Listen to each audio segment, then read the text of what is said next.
Mm.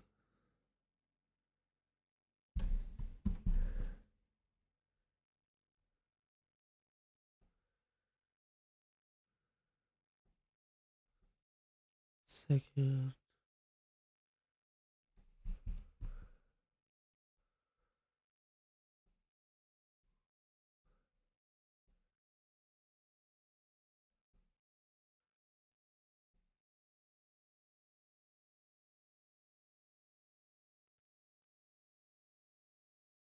Oops. Okay. Yeah, give me a second, guys. I'm just doing a quick management thing. This one. Delete.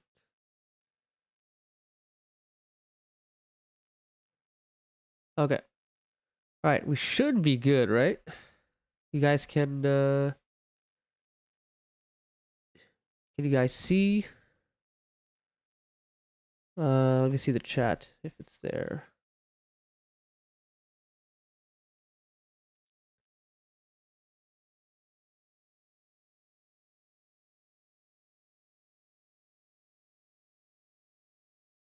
Okay. Seems to be working. Perfect.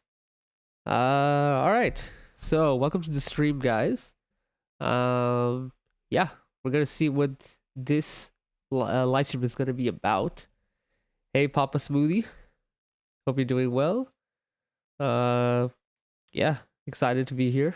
We're gonna see more of the voice actor gameplay and more of the story mode. So, and this is gonna be around the end of the substitute Shinigami arc. So, we're probably gonna see much better cutscenes in this video for that reason, because I know they're probably putting more effort into the iconic scenes over the other ones, from my understanding.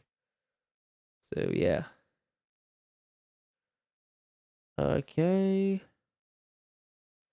Perfect. Okay. So this is the one. Yeah, this is a good setup right here. Yeah, I hope it's not hiding too much. Yeah, no, this will do. Okay. So let's see, advanced audio tracks. Let's see, Discord is 4, Dolphin, Vivid Mic audio, YouTube audio. There you go. Okay. Should be good now?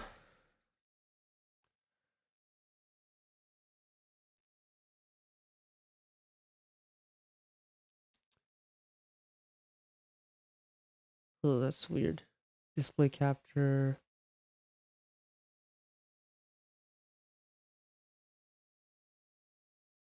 Oh, you guys cannot see the background, huh? Oh, that's weird. Wonder why.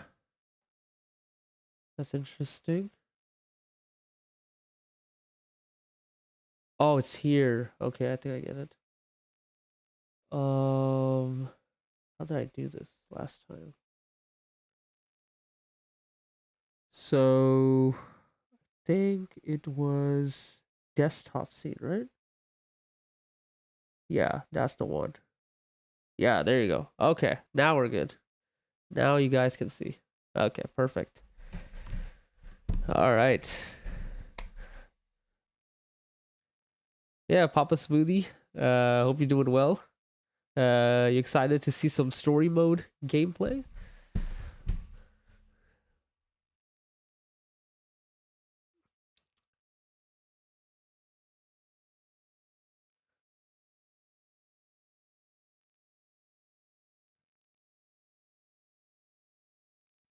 Yeah, it's probably gonna be yeah, the part where Ichigo's gonna fight against Renji, and then Byakuya is gonna come in and he's gonna one shot him.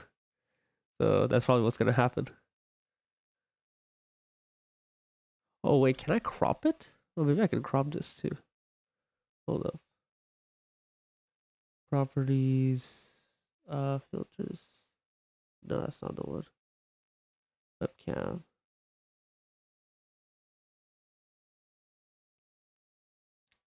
Uh, crop pad. This it? Oh yeah, I think this is it. There you go. I think this will be better for the scenery so that I won't be hiding too much. So we'll put it right over here. 786.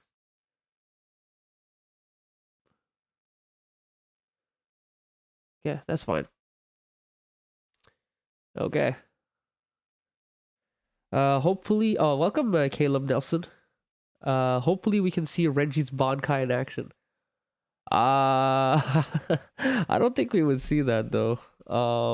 Because it's probably gonna be, you know, Ichigo versus Renji during the beginning of the arc and not the Soul Society arc. So, Renji doesn't use his Bankai then. So sadly, I don't think we would see that. Unfortunately, I wish we would, but the expectations for this should be. I don't know. Some people think that we're gonna see some new characters. I don't think we will. Don't expect any like crazy things gameplay wise. I think the biggest thing with this one is gonna be mostly maybe how boss battle works, or basically the cutscenes. It's gonna be all about the cutscene presentation. I think that's the biggest selling point of this presentation. I love that Ichigo's voice actor is doing this stuff. You can tell he loves this. I know. You always love to see passionate people that are part of this. It's always good to see that. Yeah, he really enjoys doing this stuff. It's very funny.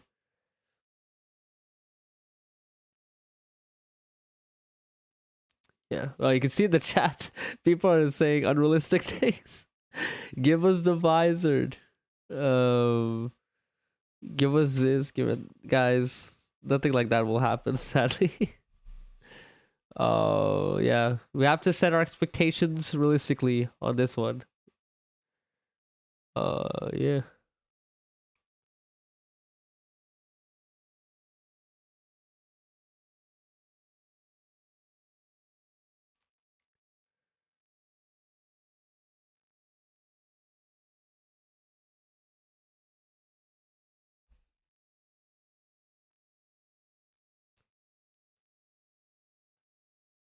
Okay. The cool thing I like about the Reggie design in this game is the fact that he actually has the glasses, the goggles glasses. I think that's really cool. I actually prefer that version, like this version of Reggie with the glasses design, over the white bandana. Yeah, I think it looks cooler. I do love, I would say, Thousand but were the most in terms of his design after when he comes back from the Soul Palace with like the tiger pattern. I think that looks so sick on him. Yeah. Hey bro, you think we might actually see what Ichigo's Bankai can do in Core 4? Or we will get that iconic missing blade again? That is a very good question. That is a very good question. I mean, Papa Smoothie, you've seen, right? The teaser for um the actual Core 4, right? You've seen the teaser for Core 4? They showed Ichigo's Bankai, the blade itself, and then they also showed the scene where it got cut off, like it like transitioned to that part where his Bankai got cut off. Now that scene will stay for sure. It'll still have the iconic missing blade again. However, that doesn't mean that it will basically stop right there. What I think is what could happen. We get that. However, later on, when he gets his Bankai fixed, I think that we might see, when Tsukushima fixes his Bankai, we might see something that his Bankai can actually do, or what can his Bankai actually do. I think we'll get that. I think we will know what his Bankai will do. So the answer to your question is we'll get both. We'll get the iconic missing blade again, and we'll see what his Bankai will actually do.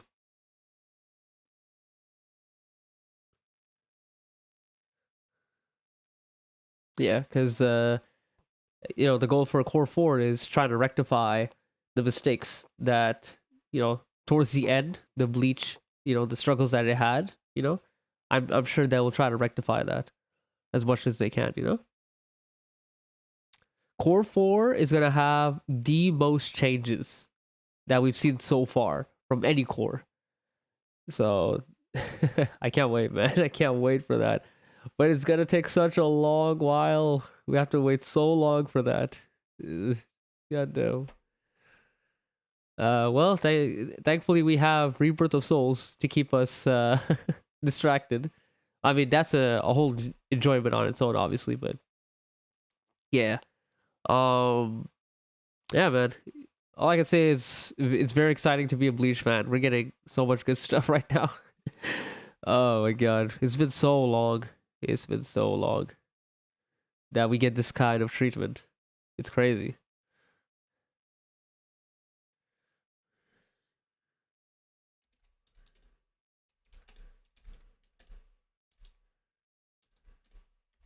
Yeah.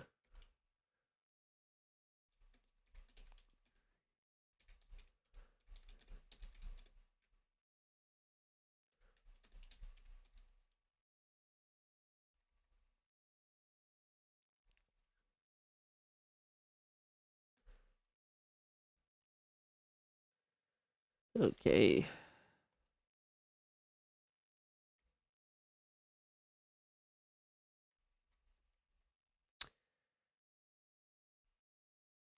I'd love if they showed us what we saw with the Almighty first, then transition back to the past where he already broke it. I think you're right too. Yeah. With the Almighty saw, I trusted back to the past. Oh yeah, I think that would be really cool. That would be really cool. Um, yeah. I mean, I think that'd be cool. All I can say, man. The vision, like, show us the vision what he saw of the Bankai. You know what? That also could be a really cool way to show his Bankai without actually, um, like, to follow the story beats. That's one way to do it too. Actually, you're right, Papa Smoothie. It's possible. Basically they could take two routes, which is yeah, they get the iconic missing blade scene, and let's say it just stops there, right? In terms of the actual story beats, it still happens the same way it does in every way possible, but they show the insights of what Yuha saw in that moment, and that's gonna be their way to reveal like Ichigo's Bankai and what it's all about. That's actually if they want to keep certain things the same, that's one way to do it. Just show us what Yuha saw, and that'll be pretty much Ichigo's Bankai reveal itself. It's actually one of the most interesting way to for a Bankai reveal. Actually, that'd be kind of cool. Not gonna lie, it's like yeah, like no Bankai has ever been revealed that way, so that'd be one of the most interesting way to write it. Yeah, I'd be down for that too if they did that.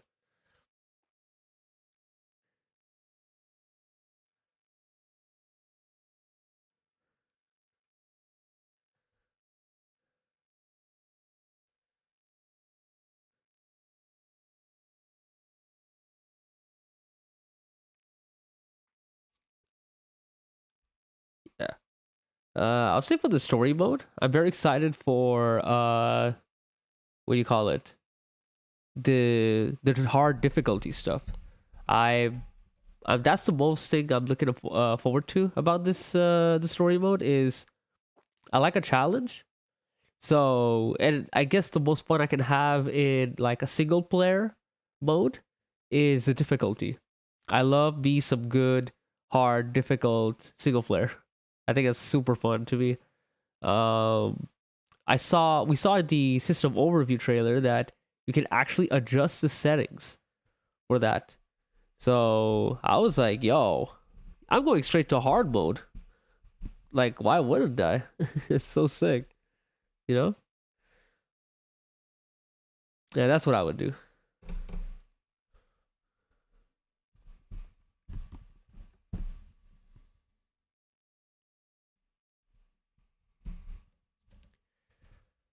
Oh man, there is one thing that we all have to expect once again with this gameplay. It's gonna be the voice actor doing a lot of button mashing once again. I mean, it's always like that. It's always like that. It's okay. I mean, at least he's very happy and passionate about it, right? So that's all that matters. Yeah, can you believe, guys? We're like less than 2 months now at this point, right? Less than 2 months before the release of the game. Like that's crazy, man. I did notice the fact that like ever since I started this YouTube channel and doing videos about Rebirth of Souls and everything Bleach, time is so much slower now for me. Like I remember like waiting for video games to come out or like certain anime to come out, and it used to be so much faster. But now it's because like almost every day it feels like something is happening in terms of like obviously the YouTube grind and whatnot, and doing constant posting. It just like somehow is slower. It's very interesting. It's like I'm expecting the Rebirth of Souls to come out like very very soon, but there's still 2 months left before it comes out. So that's still kind of crazy to me, you know. And I know that the time frame between now and the release, it's gonna like in my world, it's gonna take a lot of time because doing like YouTube and stuff, it's a lot of I guess activity you could say. I don't know. I don't know how it works. I don't know why it works that way, but it does.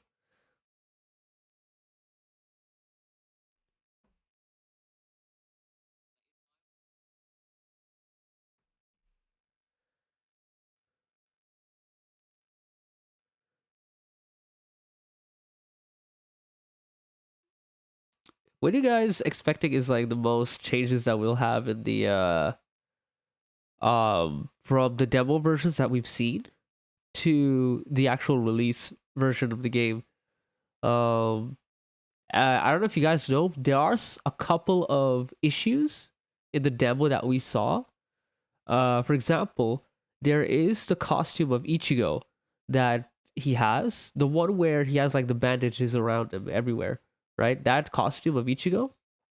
When he goes to Bankai, he no longer has the bandages like the same way he has in the you know when he fights against Byakuya. The bandages actually are missing.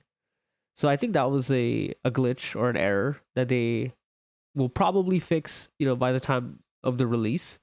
But when I saw that, I was kind of surprised, But I think it's just an error, like a glitch or something. So hopefully it'll be fixed by release. Um, what else we saw? Oh yeah, the other thing is that will probably be a patch. I'm assuming. Who knows? Maybe it'll be fixed by the release too. But there is accidental clashes that happen during gameplay. So literally, you could be behind the opponent, and if you guys decide to do an attack both at the same time, the person that's behind, he will not have priority. He will not land the hit. And the reason why is because I think there's an issue with like hitboxes. So the hitboxes of this game, a lot of characters have a lot of crazy hitboxes, right? So what happens is when the hitboxes sort of clash with one another, like they're so massive that when they both do an attack, even if you're behind, it'll clash. So that's kind of an issue because I mean, if you're behind the opponent, you shouldn't be clashing with your opponent if he does a slash as well. That also, I think it'll be fixed by the release, or it'll come out as a patch later on. Um, yeah, I think that's one of the biggest one. Oh yeah, and then there's also some like tiny frame rate issues that we've seen with for example, Toshiro's kick-on move. I noticed that every time he does his kick-on move, the one where he dives in and then there's like that ice pedal that he creates. Well, not ice pedal, but it's like an ice pillar, like two pillars of ice, and it creates like the pedal looking thing with ice. So that always has like some weird frame rate issues. But yeah, I think it'll be fixed though. I'm sure.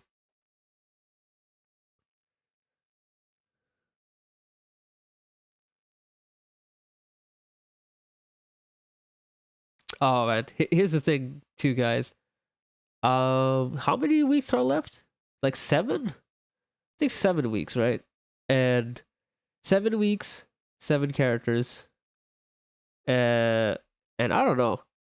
I don't think that.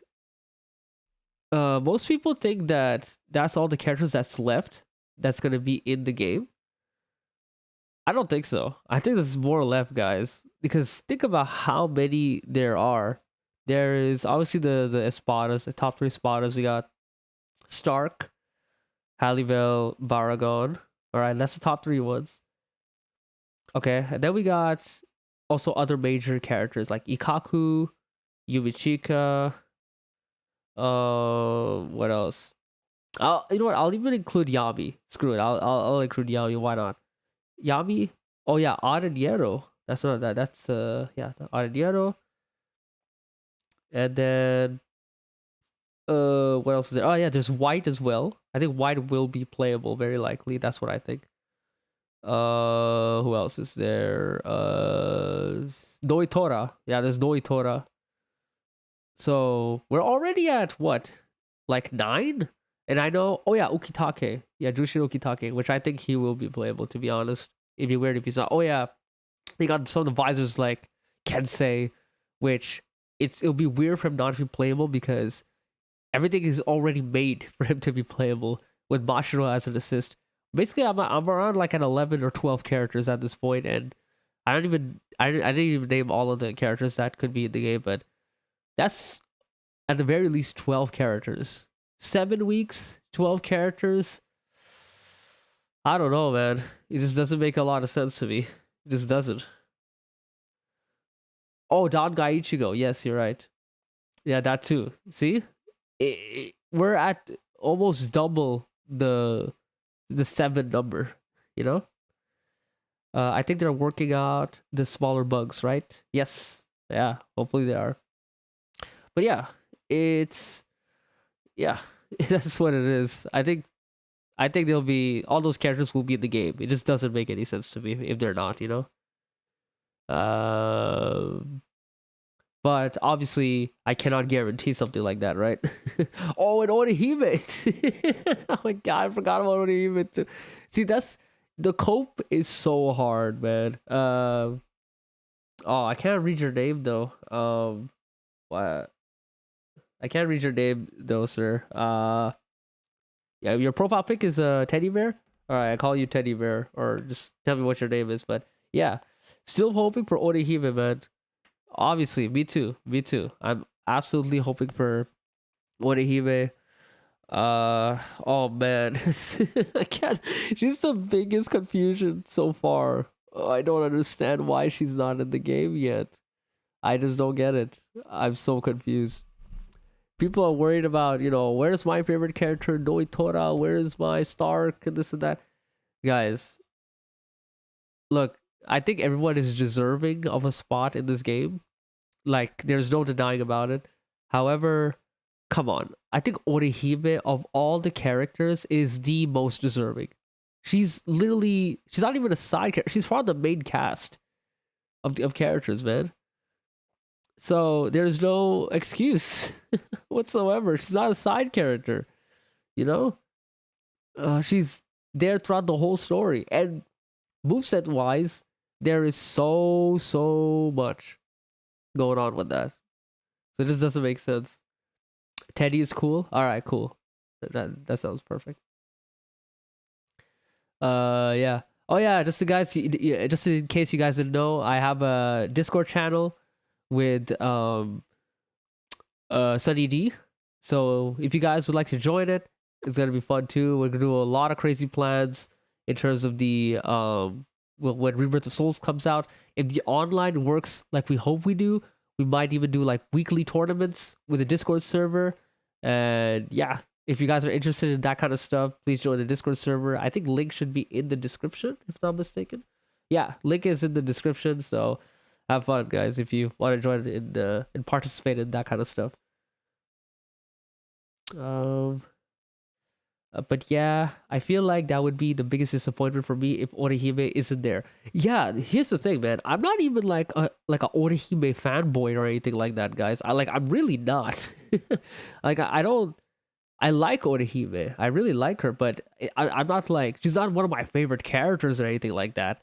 But I feel the most hurt the fact that she's not there because it doesn't make any sense. She deserves to be there. You know, I have no bias towards this character. You know, but she's deserving out of everybody. Papa Smoothie. If they can't put her as her own character, I would have been okay with her being a part of someone's kit like Hiyori. I don't know if we even saw her attack anyone before Full Ring arc with the counter shield.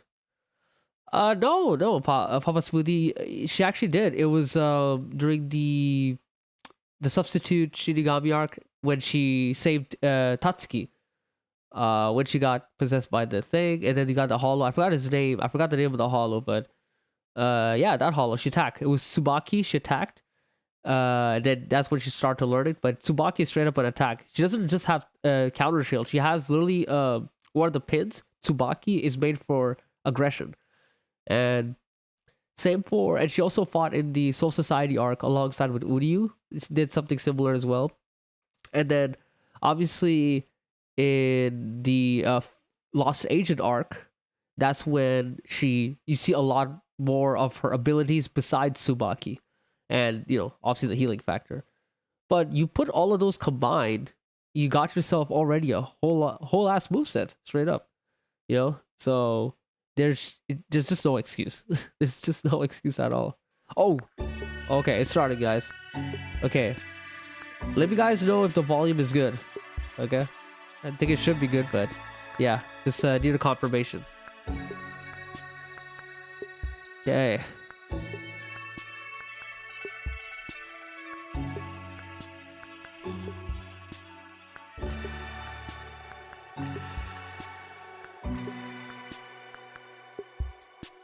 Let me see.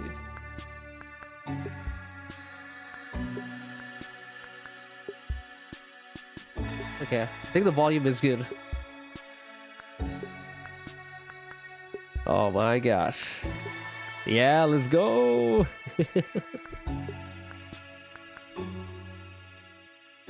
Yeah, I feel like the only reason I could see her not being playable is because she doesn't really have an awakening.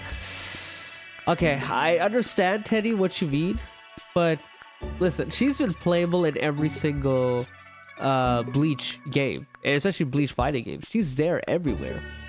The thing about the awakening is that they could make something up. Like, okay, not make something up as in like just create this random thing, but more like, who knows, maybe awakening will like basically give her more confidence, right? Because that's all her abilities are about, right? Her abilities work when she is focused and has confidence in herself. So it could literally be her before this at the beginning of the match, she has no confidence. The moment she does that awakening, her abilities are amplified because now she feels confidence in herself. That's simple as that. It doesn't have to be anything too crazy. Oh, look at that. All right, yep, that's to be expected. All right, does Orihime even have Ho-Ho? She doesn't have Ho-Ho, obviously, but at the same time, Caleb, the thing is, there's freaking Chad, for example. Can you fly? Of course he cannot fly, but for some reason, in Rebirth of Souls, you see him flying everywhere. So it's not even about that. They're willing to break some conventions that some characters cannot do, like Chad having the ability to fly like that, or humans able to fly like that. So if they're willing to be open to that, for sure Orihime would have Ho-Ho or something like that. It's not a big problem for them to sort of go out of bounds a little bit. Bringer light for Orihime. Oh my god. That was fun. Oh god. Yeah. 潔原作でも非常にこう Okay. 全てにおいてこう優秀 Was this last gameplay or what? 非常に扱いやすい Oh wait, he did a 多くなって he did a Shuhei reaction? はい技の Really? 速かったりとかはい距離も近距離 Did they show this somewhere? We just didn't see it? 非常に扱いやすい Oh, that's interesting. 最初の段階では結構攻撃のダメージが低めに設定されております Okay, that's cool. 一方でですね潔といえばやはり Or maybe they're just showing it now. 強くなるというキャラクター Yeah, I think they're just showing it now. This is not something that happened before. Okay. Okay. He's reacting to Shuhei. Yeah. How do you guys feel about Shuhei, by the way? Are you guys excited to about Shuhei? I'm actually really excited about Shuhei. Now, obviously, like I would say he's like my top 5 favorite characters in Bleach. So, especially after Canfield World, yeah, he really went up my list. 潔の特徴として使ってみてえな潔ちょっとやってみたいですね。ぜひやりたいと思います。ということでございまして次の月曜日はどのキャラクターが公開されるのか。Sadly though, I don't think I'll be able to main him because I know a lot of people, they're like trying to main like 4 or 5 characters. That's quite a lot. 4 or 5 characters maining is yeah, I don't know, man. I mean, you know what? If you're a casual, I understand. Like it's totally fine to main like 5 characters because the learning skill will not be as high for each character, so that's fine. But I'm just gonna stick with like 1 or 2 mains because this is not no Sparking Zero. Okay, let's get into it. We got the story mode starting now. Teddy, he's already a main potential for me. Yes, I'm talking about. Papa Smoothie. I'm glad he made it. Wish Findor would make it to fight him. Oh, right? Right? That is true. Findor would be cool. No, I think it would be a limited roster. Maybe a boss. I think it would be a boss. Oh, hi, Humud. Welcome to the stream. Hisagi, top 5. Got more hype on his trailer than anyone. Ooh, I agree. They really nailed on the trailer. Not gonna lie. He looks really good. Wow. You know, guys, these cutscenes are really good, man. They're actually really well made. It's kind of crazy how I feel like they're very underrated. These cutscenes are so underrated to me. Look at the amount of detail. They got all these expressions for every scene. Like, I don't know, man. Papa Smoothie. Exacta. You know, Shuhei Sagi in Canfield World, he was talking about how much he has like PTSD. Not really PTSD, but like he's like traumatized by those words.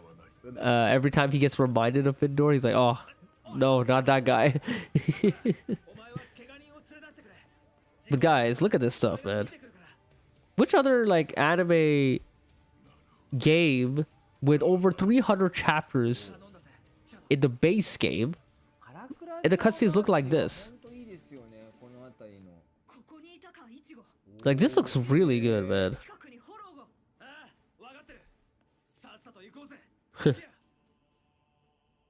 You know what I mean? Look at that. That is sick. Oh, wait, what? Shrieker?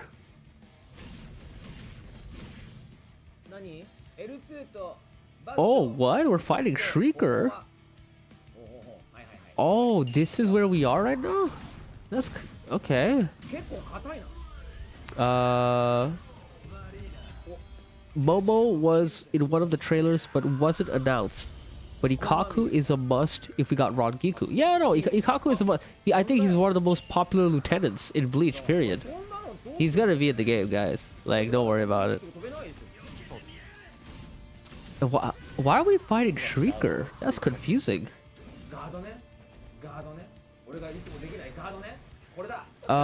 So is this supposed to be like basically the time when it happened. Like what was it? When Rukia and Chad were trying to fight against Shrieker, but he couldn't see Shrieker. But also Ichigo is fighting Shrieker, so it doesn't. I'm not sure what's going on, guys. 君一人でこの人数を運んだの。あ、今度チャド危険なことを。でも助かったよ。が。はい。 Okay. それよりもまだ向こうに怪我人がいる。助けてやってくれ。ありがとう。なるほどね。 Oh. That was funny. Rukia just running like that. こんな感じ。確か前にも。ほんと綺麗だな。あるよね、こういう街。実際これ Okay, that's interesting. モデルになってるんですか。 Whoa. 設定資料とかをちょっといただきながらゲーム的 Whoa, に what is 少し this? こうバトルに合わせてちょっと装飾しながら It is. あ、柴田 Oh my god. Wait, this is the first time we're seeing cutscenes like this. 少年の魂がインコに柴田ですよ。 The parakeet. そいつを守ろうと走り回っていた。 Oh, they're actually fully showing it. 柴田雄一。柴田な。何を言ってるんだ俺。 That's cool. これほんと悲しい話だったよな。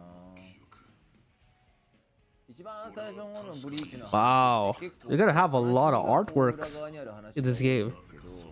この柴田の話とあと織姫のお兄ちゃんの話は結構ぐさっと刺さるものが多いんですよね。 Okay, that's cool. うん、イチゴが隠したいならいいな。言われるまで待とう。ゲームしながらお茶がゆっくり。 That's neat. I like that. I like that a lot. That looks so sick. To be continued. 本当だからドラマを一本 You would. Wow. Right? Wow. That was kind of sick. いいですね。 That was cool. Kind of confused though. I don't know what was happening. テンポよく進んでるなという感じ。 Yeah, like the actual, としてはどんな風なだってすごい like everybody being there, 今 Ichigo fighting 今アニメやってる Shrieker? んですよブリーチって知ってます？ You know, that was kind ま of だ終わって confusing. ないんですよ。それぐらい長いんですけど。今回のストーリーモードでいうと死神大後編は割とテンポを Okay, 重 well, 視 that's して cool. 作ってはいてっていうのもやっぱり This is a nice room though. 挽回してから Not gonna lie. 結構やれること But I think it's a という green か screen, right? 増えるんですけど Yeah. 死神大後編で結構お話としてはすごいボリュームがあるんですけどやれることアクションとしてやれることが結構繰り返しになっちゃうので Oh, I like that 死神 shirt. 大後編の重要なポイントは I like the shirt that he's wearing. I need to see the whole thing. I would want something like that, bro. でその上でまあ That looks so good. 非常にボリュームをまあ Judging from just that. 増えるのでボリューム用意してるみたいな感じですね。なるほどね。ただもちろんこの後のお話にちゃんと What do you guys think about that?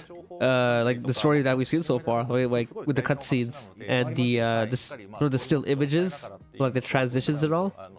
You guys like it? Yeah, I actually personally like it. I think that's really cool that they have that. Like this would actually help out to cover some areas of the story, you know? I think that's pretty good. あ、だからこの後ろでチャドがこういう風な動きをするのねとかっていうところをつなげるような編集というか、はい、っていうのを今回のまあ一生分ですねは用意してます。なるほどね。いい仕事した。せっかくなんで、まあこのフォロー以外。I know a lot of people are not a huge fan of like 別に。 still images or like slideshows. 大概フォローは Honestly, I don't even mind it. I don't even mind slideshows in video games for cutscenes. To me, it's like as long as it's actually displaying the story correctly and everything it needs to show, all the little details. To me, that's much better than doing like full animated cutscenes but showing less of the important stuff, you know? ちゃんと普通に家に帰ってるんですけど、俺もタクシー Hubu, the sketch artwork is clean. I know, it's very clean looking. And the little effects that they put in is very neat. その恨みも込めて Um, レンジと戦ってみたいと but yeah, 思います。 like doing the whole animation for everything is really neat.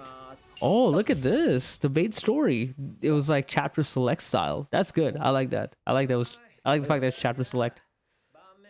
I know there's some people who were wondering if you could like roam around the world and this and that.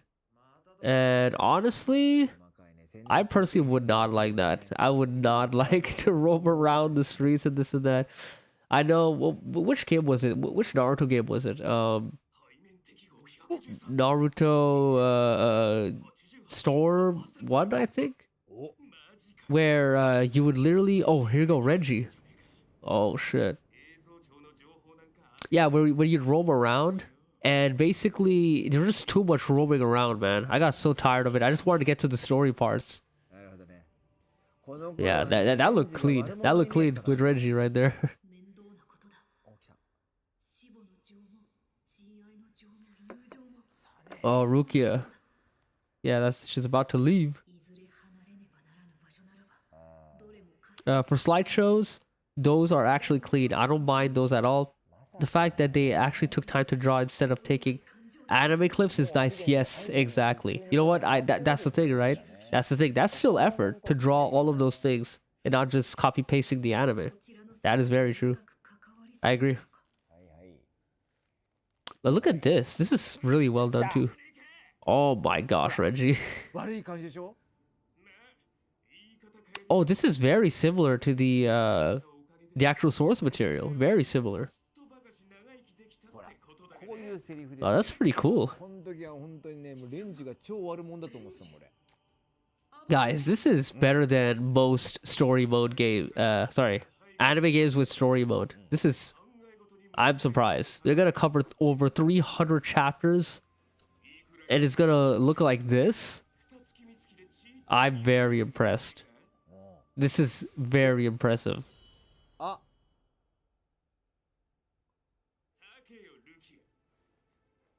Yeah, she dodged it. I need Ishin funny scenes, 3D or not. I need it. Oh my god, I wonder if that will happen though. He would. I wonder because you know in the chapter 1 これブリーチ we did not see Ishin at all in the first chapter. 見たことになるぐらいだな So I don't know, Hugh. I don't know if they'll do that or not. やったことない人見たことない人も I would love it though, but they sort of took that out completely for at least for the first chapter. あーこの And maybe who knows? Maybe for the later chapters it'll be different, but I have my doubts a little bit on that. Oh my gosh, Byakuya's here. そうこの兄様っていう言葉でびっくりしたの Oh my gosh, he's actually portrayed correctly. He doesn't have his the captain coat. That's cool.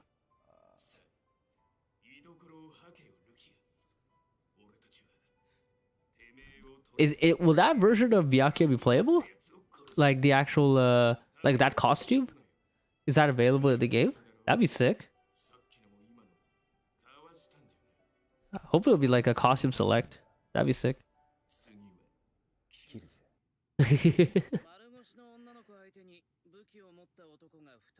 Oh, that's Uryu. Oh, I like that they do that. They show the text. Then the oh, he even has the bandages on his arms. That is wow, the detail.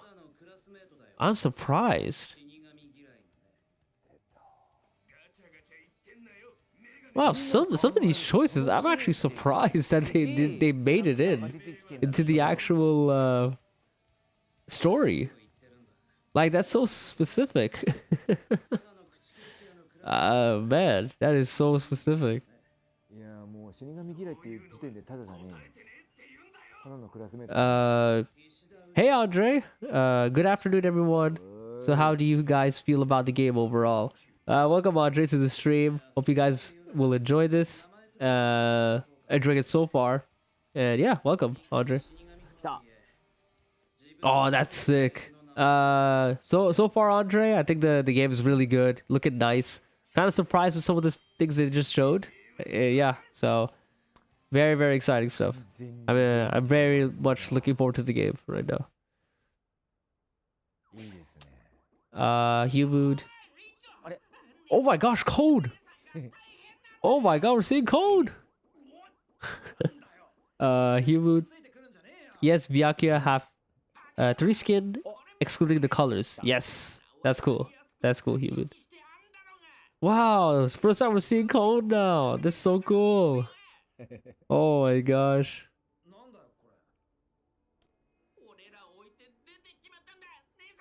Wait, that's interesting. 面白いんだよな Is that an iPad? お Is that a cell phone? That looks like that. お Doesn't this story take place in like 2004? No, takes place in like 2000, right? Yeah, I think so. Wow. I'm kind of. How do they have iPads and cell phone? Or am I wrong? Was it not that? Do you think they are still holding some mechanics as a surprise for the release? Yes.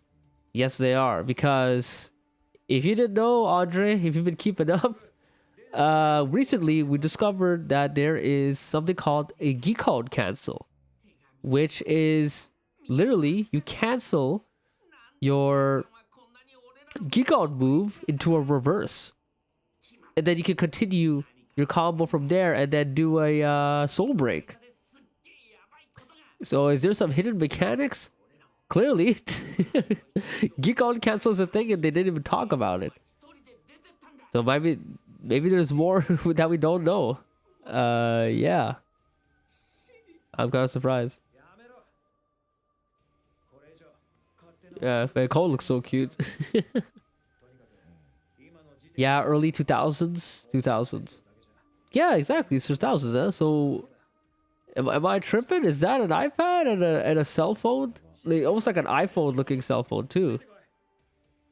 ダメだこういう So what's going on there? 一部の感情になっちゃうから黙って見ちゃう番組やってんのに Yeah, I saw it. As well as grab, 来た clashes. Yes, I hope for more parries and clashes. Yeah, Andre. Hope so too. Hope so too. Whoa, what a Hara is here. Okay.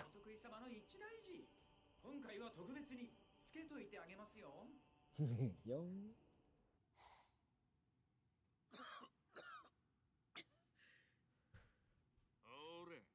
Oh, there you go. He got defeated.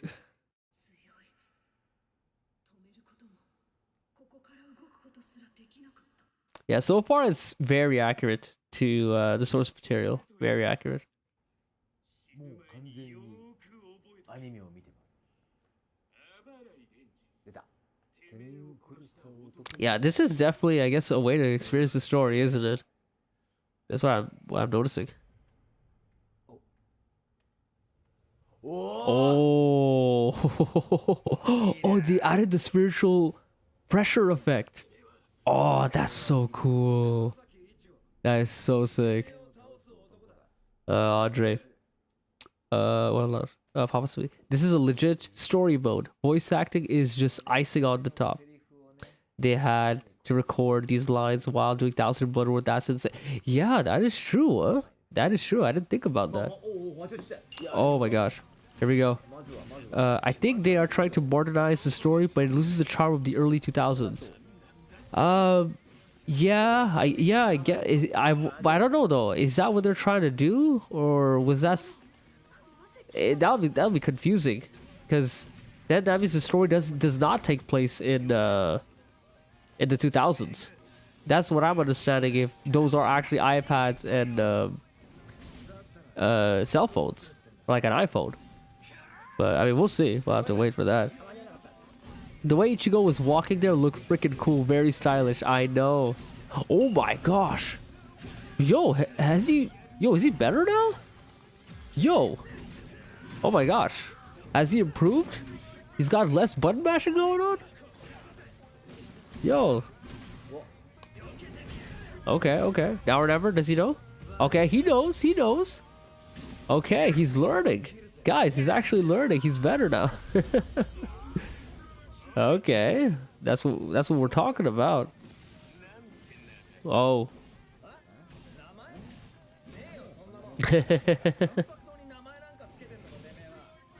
Strike back. Oh my god, you guys hear the music kicking? Oh my god, you got like OSTs like this. I wonder if that kind of music is also in regular battle. Probably. Oh wow, he's really enjoying this. That's good. That's good, man. He's really enjoying this. Oh my gosh. Oh, wait. 来んなよ We're gonna see some new stuff, guys. かっこいい Oh. Oh my gosh, guys. Did you see that geek on move of Reggie? ちょっと Oh, that was so そうかレン sick. ジは中距離もいけるのか That was a really cool geek on move right there. Oh my god. Now I want to see Reggie do some stuff. Oh crap. Oh shit. ちょっと The devs really must add character damage. Come on, it's really cool aspect of Puma's art 今俺が勝ってる and makes the battle feel heavy and intense and consequential. What do you mean by character damage? Possibly. No more flip あこれなんだよ soul phones. Soul iPhone for the win. Yeah, right? Already. Oh, we're gonna see. Yep, we're gonna see it again. Hell yeah! I love that like a fire effect that has going when he jumps. That is so sick. Reggie, clean one. Yeah. He lost. やっぱりガードですね。結構 Oh my god. 範囲も長いので、バックステップで避けるよりは多分ガードして、もうガードし終わったらもう詰めちゃった方がイチゴの得意な間合いに持っていけるかな。それはね気づいたの Permanent blood, ragged clothes, loss of clothing. Oh yeah. I mean, permanent red blood is まあこれちょっとね that's every anime game has to suffer through this, where they're not gonna include blood because they're trying to go through tier rating. They're not trying to surpass that, which is unfortunate because all anime games have to go through this, sadly, or like most of them. But it is what it is. I mean, it's one of those things that you take it or leave it, you know.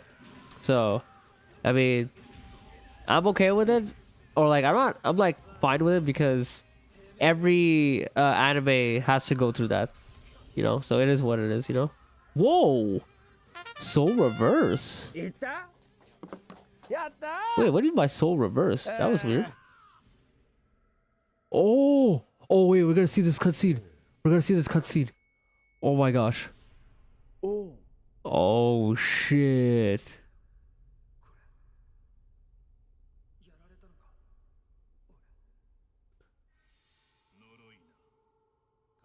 Yo. Oh my gosh.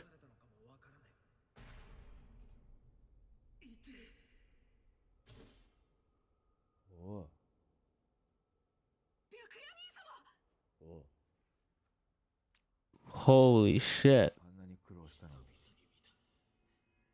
That was really well executed. See, this is the high quality cutscenes that I'm assuming that they were gonna do. For like very key moments, they were gonna go all out for this stuff. Look at that. Reggie doesn't even have his glasses, and you see his massive widow's peak now. So sick.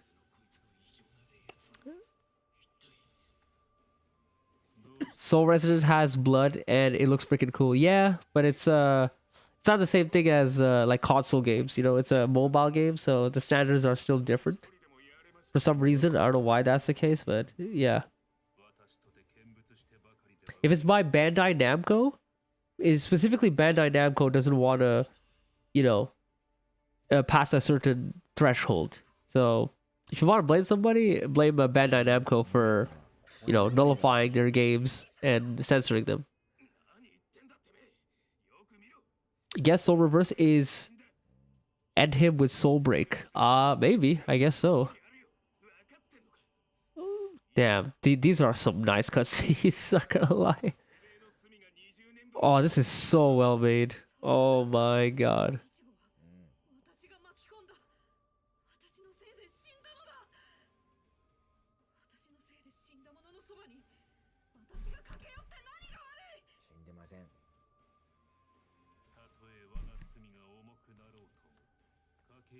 Also, when it's one code Paku, it doesn't need a Geekode move seed. Oh, yeah. Okay. That's interesting. I didn't notice that.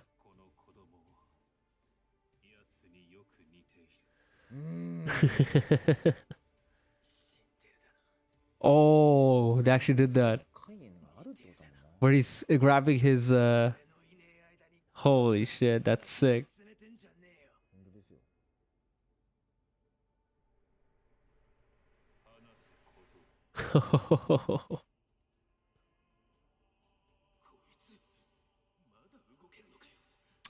They should have the option of blood on and off, right? But that's not gonna happen, right? Sadly.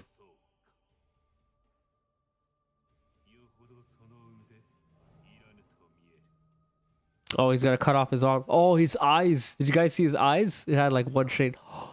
Oh my god, I'm impressed. Guys, I'm so impressed right now.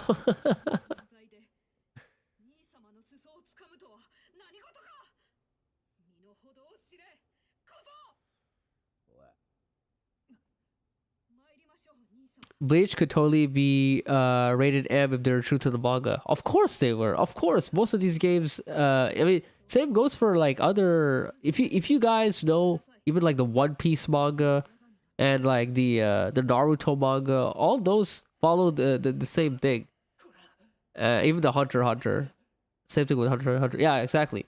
All those straight up, they could totally be rated M. With all the stuff that happens and all the crazy gore that they have going. But yeah, Bandai Namco just doesn't want to. They don't want to go past that threshold. They want to censor the shit out of their properties. That's the problem. They could totally, absolutely, but they just don't want to. And the thing is, it's like if they decide to if it's like a sequel game, right? If it's an actual sequel game. The problem is gonna be like when they adapt, if they decide to adapt the 1,000-Year Blood War story, where the gore and is like at its absolute highest. Yeah, it's gonna be very weird without the actual brutality. But that's just what's gonna happen, sadly. That's why I always say that experiencing the story through like this way is probably not the best because you don't get the sense of brutality and gore and the effect of it as much. But yeah, it is what it is. Andre says it doesn't make sense at all because we get all the brutality in the original material. These executives are so lame and stupid sometimes. I know. They're so lame and stupid, man. Yeah, kind of sucks. It is what it is, though.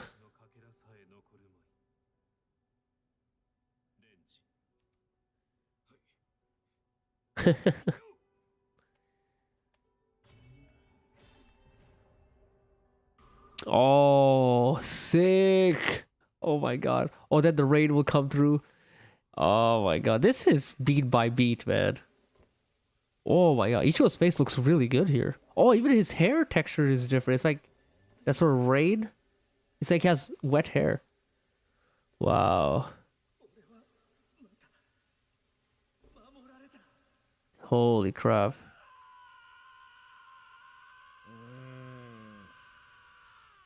That's really cool.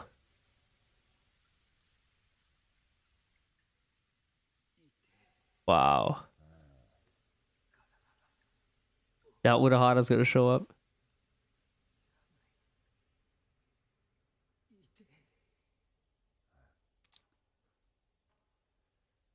Censorship to reach a wider audience, right? Yeah.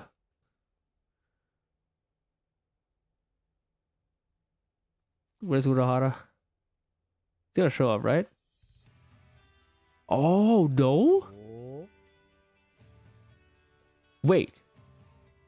So now the opening of the movie? What? Really? That's when it comes in? Really? That is such a crazy way to do the story mode. The actual opening comes in after that chapter? That's crazy.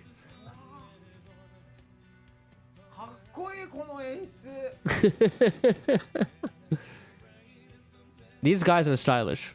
These guys have way too much style, man. So that's when the opening movie decides to come in, right after that chapter. That is so cool. Wow.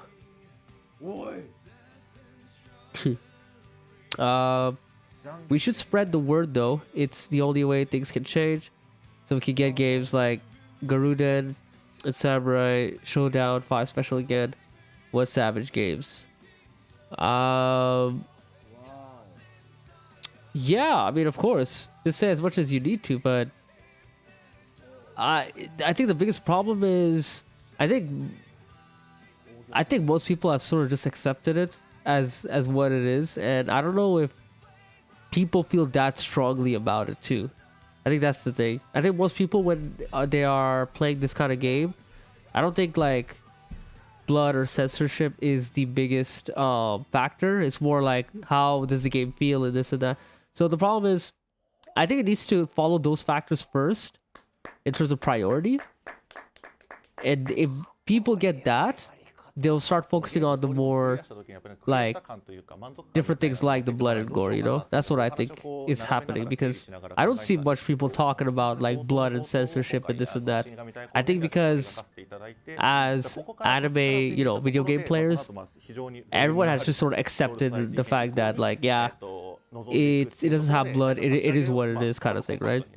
And for some people it's a big deal breaker, for a lot of people it's not a big deal breaker, so that's where the sort of duality comes in. Yeah. I don't think that most people actually feel that strongly about it, you know. Finding out Geen actually cut Ioni in half instead of stabbing her was insane. I know, Papa Smoothie. That shit surprised me so much when I saw. It's crazy how much even the anime freaking censored that shit. Yeah, that's ridiculous, man. いやーでも本当に楽しかったな。前回まではねチュートリアルとかやったりとかしながらもう本当に基礎の基礎ってことやりましたけど、一気に Anime games have been censored for over 20 years. Yeah, exactly. Exactly, Vision. That's just what it is. Go play Mortal Kombat if you want blood and gore.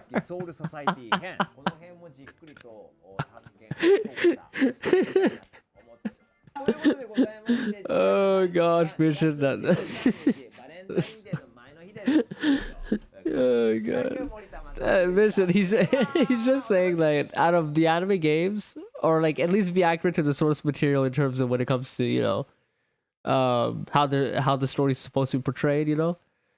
That's all he's saying. Oh god. So yeah, that was the Rebirth of Soul story mode gameplay. Oh my gosh. Wait, what's up? The Urahara show up on the raid, please. Don't cancel it. No. I don't think they're gonna cancel it. I think what it is, it's I think right after that opening scene, when you go to the next chapter, that's probably when it's gonna show up. That's my assumption. I think that's what the situation is. You chapter select to the next, and then it'll continue on from there, and then Urahara will show up. They're not gonna get rid of that. Don't worry, human. Vision. Smart business to have your game rating teen expand playership. Yeah, for sure. I mean, it's a at the end of the day, it's a lose-lose situation. Is this what it is? It's a lose-lose situation because you do a T rating, you get more playership, so you understand on a business perspective in that regard, right? But then you got obviously less accurate depiction of the story, so it's a lose-lose situation at the end of the day. Nobody can win here, sadly. I gotta ask, do y'all think the Almighty is the strongest ability in all of anime? The problem is, at least to me, I don't think I know enough about other animes to know that the answer to that question. I don't feel qualified because yeah, I'm just not qualified for that. I don't know. I don't know like too much about like the most broken abilities and whatnot. But Almighty does sound pretty insane.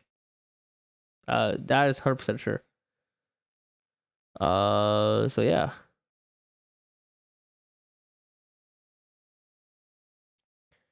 Vision. That's where they get it wrong because they think they can wire the audience, but it doesn't happen like that.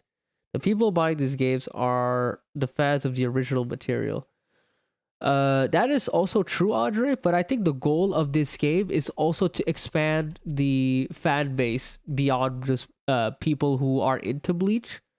And they actually express this too, like the fact that they want people to actually that are not into, or that basically to reintroduce or introduce Bleach to people. This is one way to do it, and that's their goal that they want to achieve with this, because they know that Bleach fans are going to buy this anyway. They're going to play this anyway.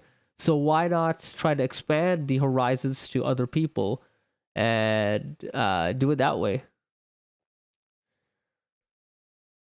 In all of Bleach, for sure, there are plenty of anime out there. Yeah, for sure. Yeah, but I don't know anybody and from anybody else or anywhere else from other animes where that sort of stuff happens. I mean, you guys can probably mention it, but yeah. Sorry.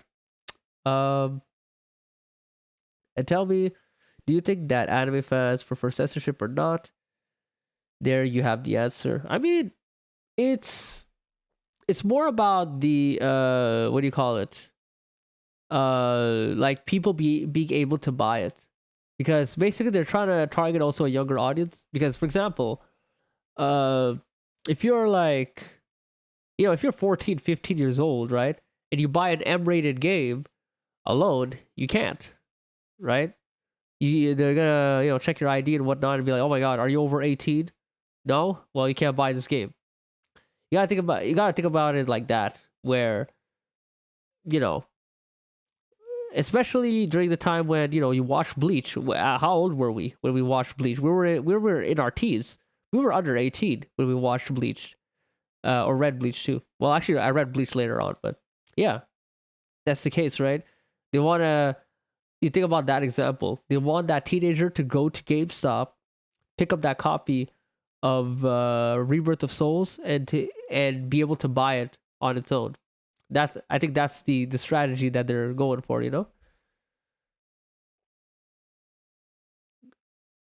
Well, let's say the big three: Naruto, Dragon Ball, Super, and Z, and One Piece. Any main character or side character beating that. I don't know enough about One Piece, and I don't know enough about Naruto to know that. I know enough about Dragon Ball Super and Z. Dragon Ball. The thing about Dragon Ball is that most of the characters are just a bunch of they're just power busters. Like, they don't have any crazy abilities. They don't have, like, Dragon Ball is very simple in nature in that regard.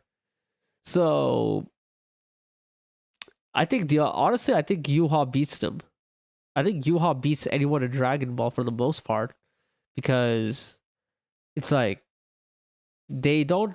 Yeah, they're galactic busters, but Yuha, pretty much sure he's also like he has that kind of power anyway. So imagine having the strength of a character at the end of like Super, but also having the ability to just change your fate, see the future and change the fate. So yeah. What's going on here? I think Thousand Blood Wars showed everyone that they want Bleach remade uncensored. Yeah, of course, absolutely. By basically, later on, it is possible for Bleach to have that sort of adult fan base is like the primary focus, and rather than trying to focus on like teenagers and this and that and broaden the audience, focus on the adult audience. Like similar to like Berserk, right? Berserk, all the games are M-rated if I'm not mistaken. So, and I think they know, like, yeah, no teenager, like, this is not meant for teenagers to, you know, experience.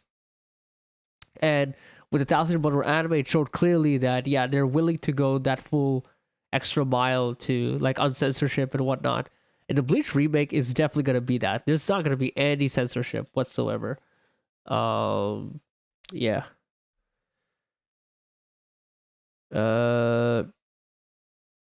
Exactly. That's why I say true to the manga, art should not be censored. Yep. I read Bleach back in 2008.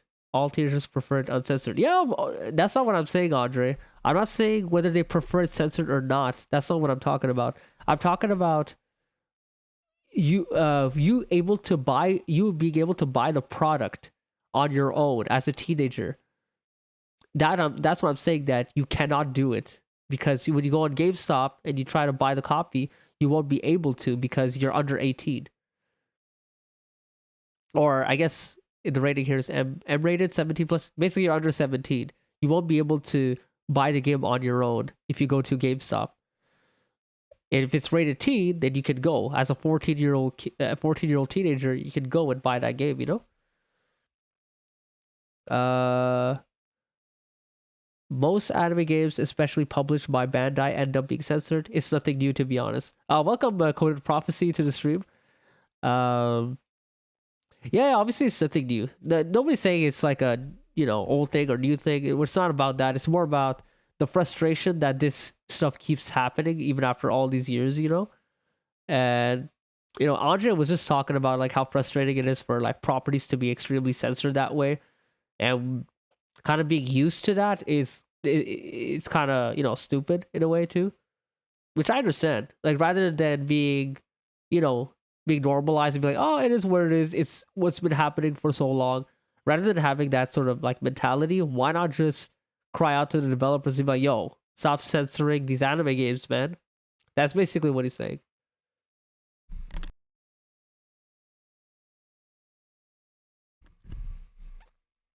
Yep.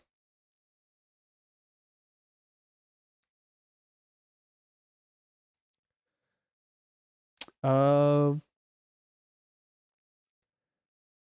but I think this game is only getting more interesting.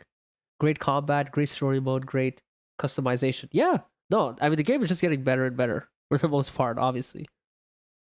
Yeah, no, it's absolutely fantastic for what they're showing. I know I've been playing them since the early 2000s, but it's gotten worse with time and it's not right. You need to use our voice to ask uncensored art. Yeah. Vision says, keeping the youth on board extends your franchise reach. Look at Dragon Ball Daima. Newer fan base being introduced to a 30-year-old IP. Yeah, no, for sure. I think okay, I don't know what Andre is saying in terms of whether it expands the fan base or not. I have no idea. And my take is this. I would say that try to expand the fan base as much as possible. It's a very understandable thing to do. However, obviously I don't agree with it. That's the thing. I understand it, but I don't agree with it. That's just how I feel, you know? Like, I just wish that it targeted, you know, the older audiences. But it does, you know, contribute in a less expansive fan base for sure. And Bleach was never too kid oriented from the big three. It's the most mature. Yeah, I mean, nobody kid oriented is very specific. But no, it was never kid oriented.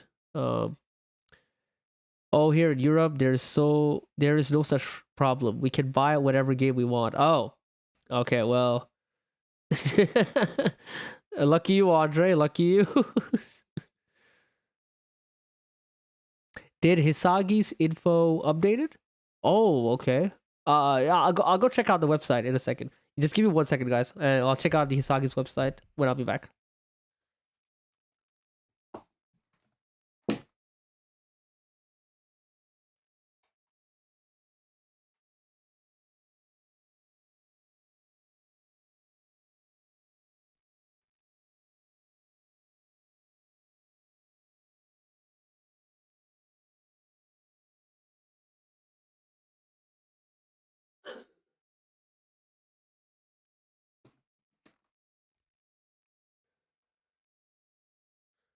All right, I'm back.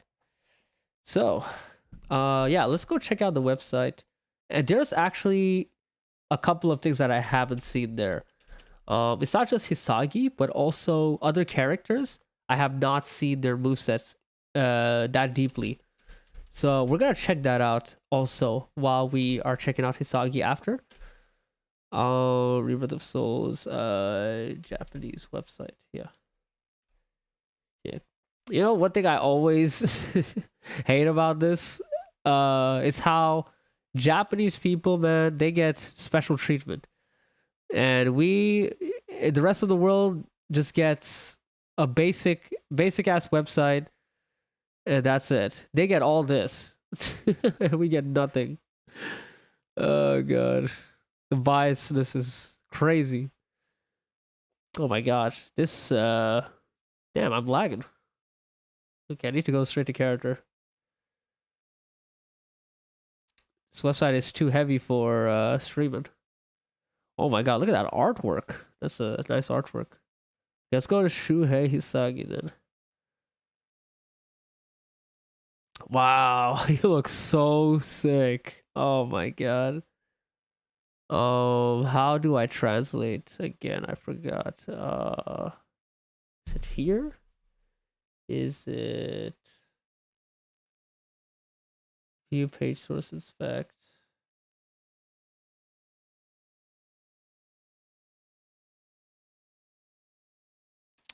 I'll translate page. There you go. What? What do you mean? How do I translate this? Does Firefox not have it, or is it on maybe Google Google Chrome or something? Probably Google Chrome, huh? Yeah, I'll go there. Okay, let's do this. And then okay. Okay, let's see. I feel the sentiment, but it's a business decision that in the end allows them to reach more places. Certain areas of the world won't even allow games with certain gore to be sold. Yeah, in Japan. Yeah, straight up. Yeah, that's the thing too, guys. Yeah, that's the thing too. We gotta remember, Japan actually are very, very sensitive when it comes to violence and gore. Very, very. Like, the laws on that are actually way more strict than even anywhere else in the world, like for the most part. So you have to keep that into factor as well when they are like creating these games and whatnot. They're very sensitive with this stuff.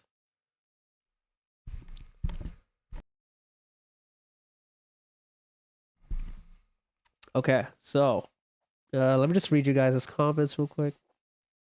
But see, MK was allowed at first in Japan. They loved it. But as I said, censorship has gotten worse through the years, and that is why we must speak against it. That is true. That is true. Shisha only wanting no censorship for his girl Yoruichi.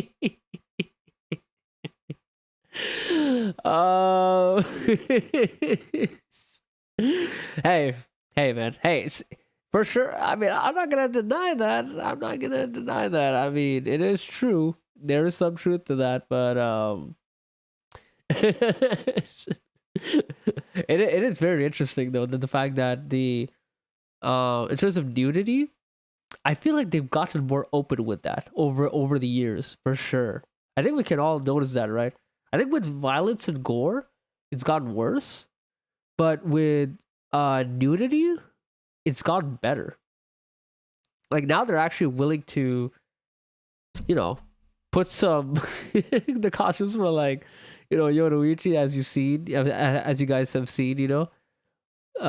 They're more willing to be open about that, and it still goes under the T rating, you know. I don't know. I feel like with nudity, they've gotten more open over the years. Yeah, it's just blood and gore and violence that it's yeah. Okay, let's do this then. This is person action features. Okay, so Shinigami became seated at the Shino's Academy. He's so fascinated by Kaname Tosen that he was appointed vice captain on the 9th Division, where he demonstrated his true ability. Now, I know a lot of people say that because, what was it? Which character was it? I think it was like Izuru Kira, or I don't know which one it was, but because you would see the name of one of the characters pop up in a certain person's description, people were saying that, oh, because of that, that means they're not playable. And that goes for characters like Momo, because Momo has been used in character descriptions quite often. And that's an argument used for saying that, oh, she's not playable. I don't think that's a good reason, to be honest, because, I mean, clearly here, Tosen Kaname is being used in the description, and he's still playable, you know? I think we might get her and Urahara's backstory in Core 4. Yeah, me too. I think so too. I think with the way that Core 4, at least the character moments, the very specific character moments, I agree too. I think we might get maybe a backstory between the two, you know? And that would be sick. Let's see action features. So he has a high ability to deal with projectiles, such as special flash attacks that nullifies projectiles while in motion, and a unique technique that easily cancels out projectiles. Wow, that's really crazy. And I think every character has projectiles, right? So far, from what we've seen, every single character has projectiles. Maybe with the exception of like maybe Sajin or something, but I think mostly everybody has it. Although his attack power is modest, he has many excellent techniques that are easy to use. The soul of both his opponent and himself decreases. The performance of his techniques increases in response to fear. Yeah. Okay, long-term battle. Yeah, okay. That's fairly what we expect. Where's his character stats? Do you guys know where do you find that? Is it here? Oh, there it is. All right. Ease of use is actually 4. Damn. All right. Okay. I forgot what what on the right or below. One of them is rage, right? I think this one is attack or speed. Do you guys know how this chart works? It's been a while. I kind of forgot a little bit. Okay. Well, for now we'll just go to unique skill. Haro number 58 Harashi. Oh, really? Creates a tornado in front of the opponents to attack. Oh, really? Oh, interesting. The attack range is narrow, but it lasts a long time, making it a good technique to intercepting approaching opponents. Oh, okay. Also, the more fear you accumulate, the more hits and range you get. Oh, you get even more range. Oh, okay. Yeah, this one we knew how it works. Yeah, spiritual pressure 1. This one as well, spiritual pressure 2, warrior mindset. Yeah, this one makes sense. Yeah. Shikai, yep. So if his action change, content of his flash attacks. Yeah. Attack in mid-range. Yeah, this one we know as well. Yeah, I mean, so far it's like, yeah, we already know this stuff. On the character updates on Hisagi. The only new one is definitely this one, Haro number 58, Harashi. So that's interesting. Yeah, that's really cool though. It's a signature skill too, so you can just use it at any point. Okay, so Papa Smoothie says, great video last night, by the way. Oh, thank you so much. Thank you so much, man. Yeah, I really wanted to push that before today's live stream, man. I really wanted to get that out. Thank you so much, Papa Smoothie. Above, go clockwise. Okay. So power, speed, rage, durability, and techniques. Got it. Okay, thank you so much, Humud. Thank you so much. What's signature move? Signature move is basically well, it's the move that the character can do, like signature wise. It's specific to them. And it's a skill that they can just use at any point in time. It doesn't require any meter. It doesn't require like any sort of resources. You can just use it at any point in the fight. It's almost like a free attack at this point. Like you can use it like anything like your normals, similar to that. So that's what a signature move is. So we got, so in terms of power is basically slightly less than average. Okay, makes sense. Makes sense. Power is less than average.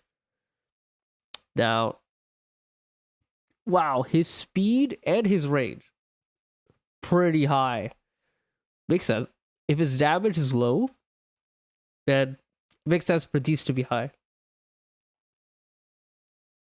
Durability. Oh, he's actually pretty decent at durability. Huh. Wow. Well, makes sense. The whole fear factor. His Shikai ability, or his true Shikai, makes sense. It contributes well to his stats. That's a nice low key reference to his true Shikai. I like that. That he has somewhat decent durability. And techniques. On the low side, yeah, makes sense. He doesn't have like any like super crazy gimmicks, so makes sense. All right, that's cool. Yeah, easy to play. That's nice. All right, cool. That's neat. I have to check out some of the other characters too. Like I missed out on a lot. Oh crap! What did I do? Let's go to all characters. Yeah. Okay.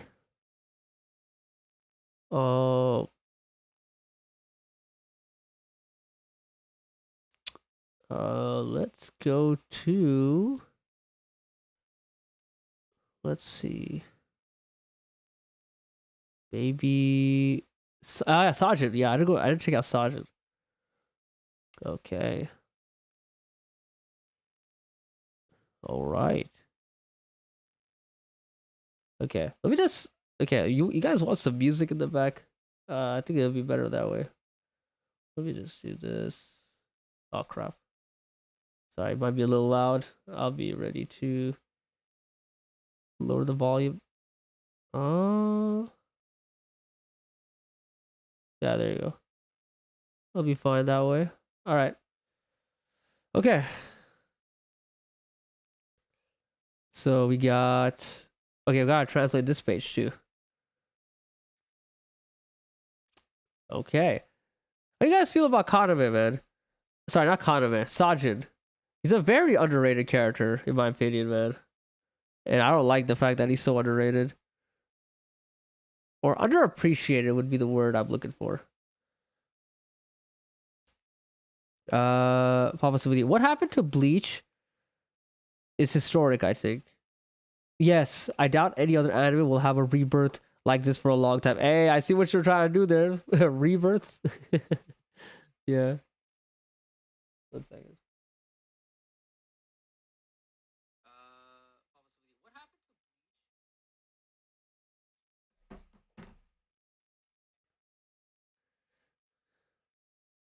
to Okay. Honestly, Papa Smoothie, it's crazy how much of you remember the dark ages of Bleach, Papa Smoothie? You remember that? That sucked so bad. Oh man, but it's good. Honestly, it's a blessing in disguise. I'll make a whole video about it one day, to be honest. How the dark ages of Bleach was actually a good thing, the fact that it actually made Bleach better at the end of it. Sajin is the GOAT, loyal as fuck and strong. I know, right? Andre, I really like Hamamura. He actually has some of the best writing for a secondary character, right? Oh my god, especially when he comes around fully in Thousand Blood War. How, yeah. Oh my god, it's so good. Humud. Sergeant Bonkai was my top 5 until 1000 Year Blood War. Until 1000 Year Blood War?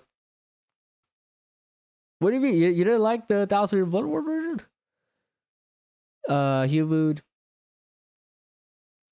Still is my goat. Yes, absolutely. Literally bought a PS2 just to play Soul Resurrection. God damn, really? I mean, how expensive is that nowadays? Hey, I'm glad to see in my chat though. You guys are Sajin fans. I'm really happy about that. He doesn't get enough love, I swear. He doesn't get. All right, so Tenkan, overwhelming attack power decides the outcome of a fight. The Bonkai will be cancelled, and the techniques will be decreased, which is a weakness. So you want to make sure that you don't want to miss the opportunity to go for a win while a Bonkai is active. Make sense? Yeah, let's check out his actual stats. Whoa, look at that look at that attack power right there. Makes sense. And his speed is very low, which makes sense. But his ease of use is actually 4-star. Wow, I'm surprised about that, not gonna lie. So 4-star for speed, and range is pretty decent. Basically, it's better than your average range, so that's good. Durability, this guy is a tank, massive tank. Holy shit! Oh gosh, look at that. Well, makes sense, you know. That's good. That's good. And then techniques, yeah, it's like fairly average, below average, average-ish. Okay, that's cool. That's cool. Wow. Brave Souls was holding Bleach on its back for a good 5 to 6 years for real. I know, it really was, man. It really was. Yeah, that was something. Man, I would never want to go back to Bleach Brave Souls days though. Those were dark days. I mean, it was fun at the time, but now if I try to play it, I feel so miserable with myself. I feel like shit. That's why Rebirth of Souls came in clutch and trying to save me from playing that game again. I wonder if Kubo will somehow use him in a possible Hell arc. I don't know, actually. I don't think so. Well, Komura is not dead. That's the thing. He's not actually dead, and he's always in that like fox form. You know, like in the animal form. He can't really speak too well. But yeah, no, I mean he's cool. He's cool. Like I think he'll be fine. But I don't think he's gonna be the Hell arc in any way because his story is done. That from what I understand, I don't think there's anything else you can do with the character. Similar to like Kaname, similar to Ulquiorra. What Kubo does is that when the story arc is finished with that character, he doesn't really want them around, if that makes sense. Normally, you know. And that was the major point for Komamura. That 1000-year Blood War moment when he becomes a fox or his animal, like the Wolf Clan or whatever you want to call it. So yeah, that's what it is. Komamura vs. Toast is one of the best written fights in the series. The tone, the themes, the philosophy, and the fight itself was so cool. I know, so neat. I love it so much. It's legit top 3 best fights for me. Absolutely. Yeah, still one of my favorite fights. Hey, man, I got some goated people in my chat, bro. We got some high opinions up in here, man. Oh my god. Man, I'm glad I got people like you in my chat. I swear I felt like I was the only one that shared these kinds of opinions, man. But you guys are the goats. You guys are the goats, man.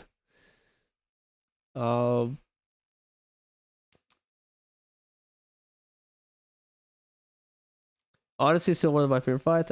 His 1000 Blood War version is awesome. He just went to low top 5. Now, though, I always change my ranking. Oh, really? But why is that though, Humud? Why don't you like the Bonkai 1000 Blood War version? Because yeah, I'm just curious to know. Andre Mila. Okay. Code of Prophecy. I got every Yoruichi unit in Brave Souls, and at the point, the game was beaten for me. Oh my god! So, Code of Prophecy, you're a Yoruichi fanboy, just like me, huh? Hey, you might have got all the Yoruichi units in Brave Souls, but do you got this? Do you have this though? I don't think you can beat this. Can you? I hope it was showing right. Okay. Yeah. Let's see. Bleach feels like poetry in motion, right? Truly does.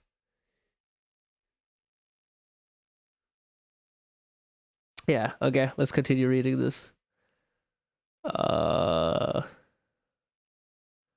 Wait. Does Kubo's art is its own language itself? And the best art shown in Jump. I agree. You got me there. Ha! There you go. But that is still impressive though. Got every unit in BBS. I could never. That's crazy. Heavenly Punishment Release. The first time it is used, a preparation motion is performed. The second time, a giant sword is thrust with Tenkai. Is it 10K or Tenkai? I think it's 10K. Yeah. Yeah. So, yeah, I remember seeing this in the trailer. I still need to start collecting more figures, to be honest. I mean, it's not necessary. That's if that's your thing, that's your thing. Don't force it. I did it because I wanted to. Doesn't give you more bragging rights or anything. I was just joking with you. Yeah, it's just my thing. I just enjoy having collections of figures that I really like, you know. I'm gonna get into the figure art 0 line of the Bleach 1000 Blood War. So I'm gonna collect a lot of those when I'm more established, I guess. Yep. Divine Punishment. Summon the art. Yeah. I mean, in fact, I can show you guys. Hold on.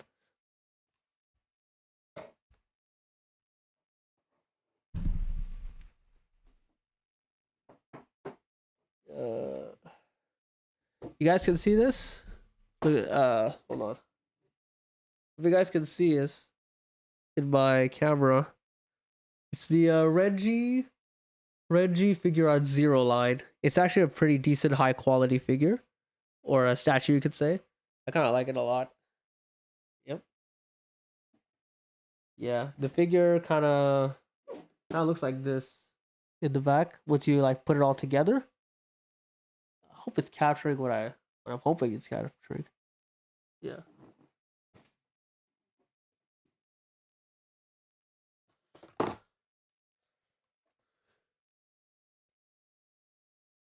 Okay. So, I'll never say I hate his Bankai since it first showed up.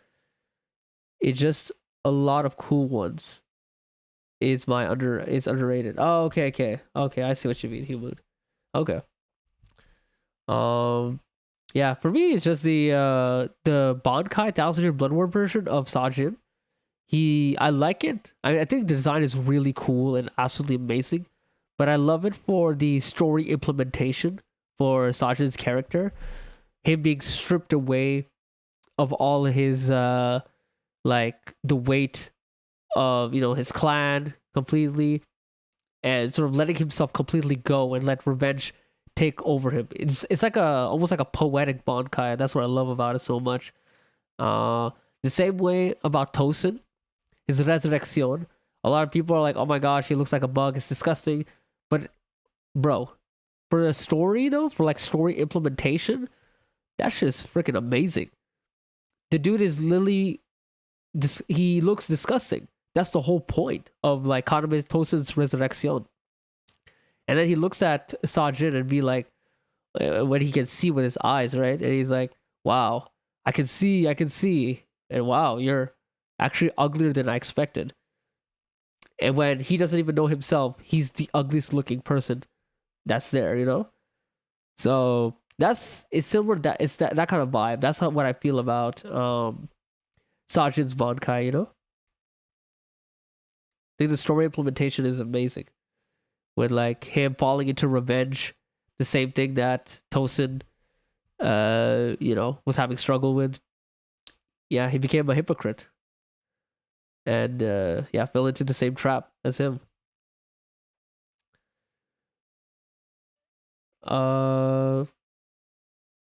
Even the poems at the end of the Thousand Blood War episodes just emphasize that even more. Even the fights are poetic. Of course, that's just how Kubo writes these arts, man. Andre says, I'm waiting for my Thousand Blood War Kenpachi figure. Are you guys familiar with Prime One Studio? They have the best statues. The Berserk ones are sublime. Prime One Studio? What's that? Studio. Okay, is that it? Collaboration, new products. Can I type in Bleach there? Okay, there's no Bleach one. Okay. Okay, well that sucks. Ichigo maybe? Nah. Okay, I guess there isn't any. Alright. Even the poems at the end, yeah, I saw that. Okay, Shunsui goes Bankai. Shunsui.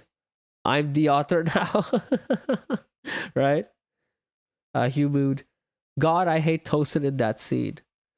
Yeah, of course. I mean, of course, Tosin in that scene is like completely.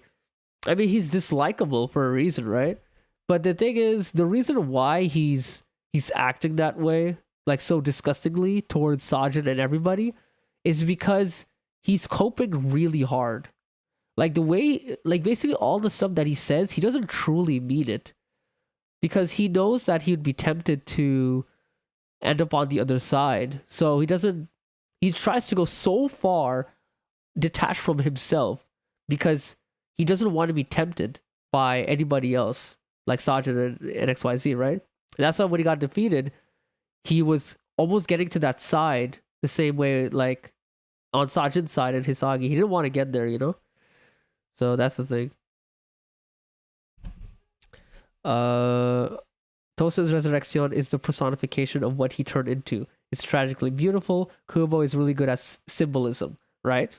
So it's really well done. Oh, Dara Logan. Hey! Oh my god. Okay, my fiance is in the chat. Hey, how are you doing? Hope you're doing well. Did you have a good workout?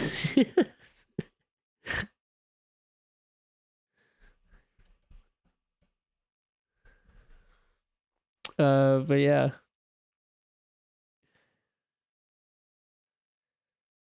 Did you send me a message? Let me see. Oh, okay, okay. I guess you were.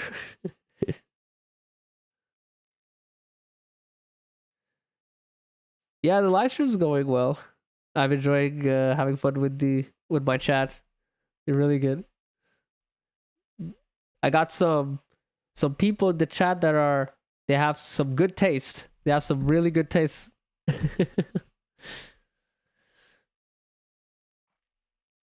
Yeah, hope you enjoy yourself though.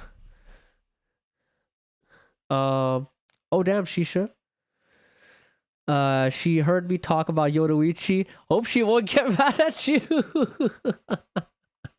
No. My fiance is familiar. She's familiar with my relationship with Yoruichi. No, she's cool with it. She's cool with it. Yeah, I mean, she reminds me of her. I think I said that a lot to her anyway. So for me, it's one way be closer to her, to be honest. Yeah.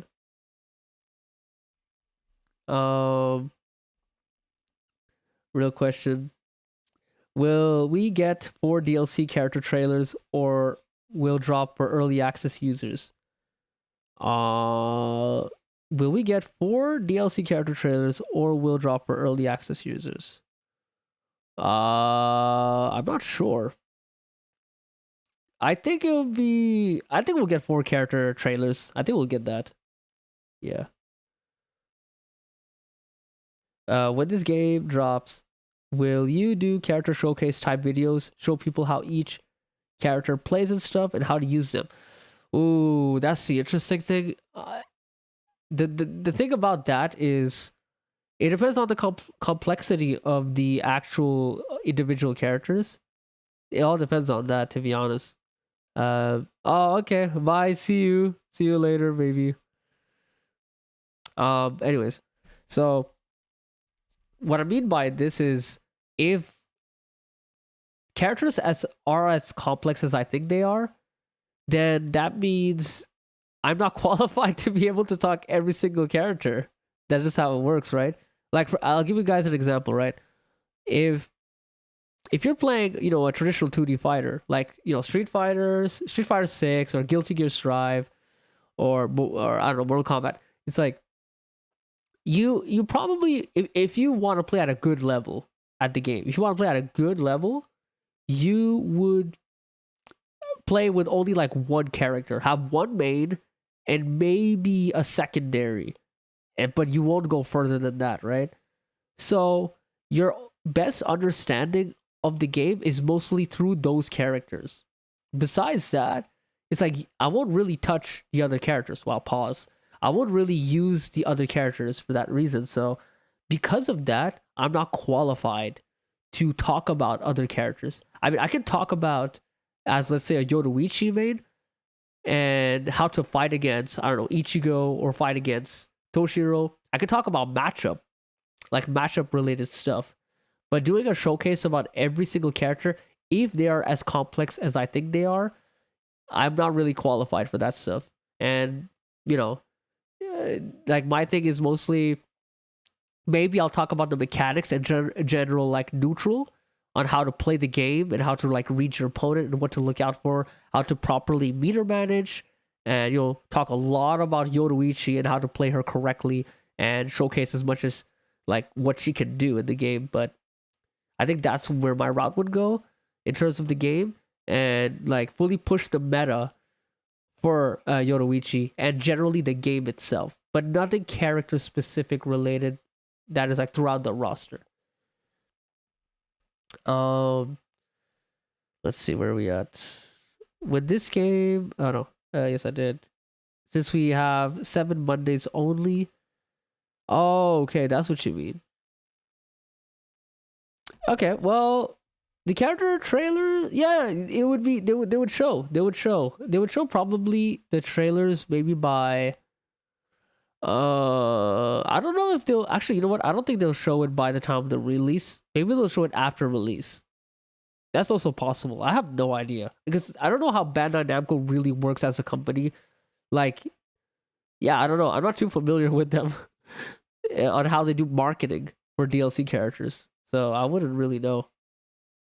Unless there's a point of reference to use, then we can probably go off of that. Like, what did they do with, like, let's say Sparking Zero, or like, I don't know, My Hero, One's Justice, or other like anime fighting games? Maybe use that as a reference for Rebirth of Souls in terms of marketing. Stylish Bleach character for me is Kenpachi.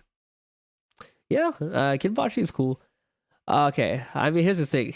Okay, you guys want to hear a hot take? You guys want to hear a hot take? I think Kenpachi is a bit overrated.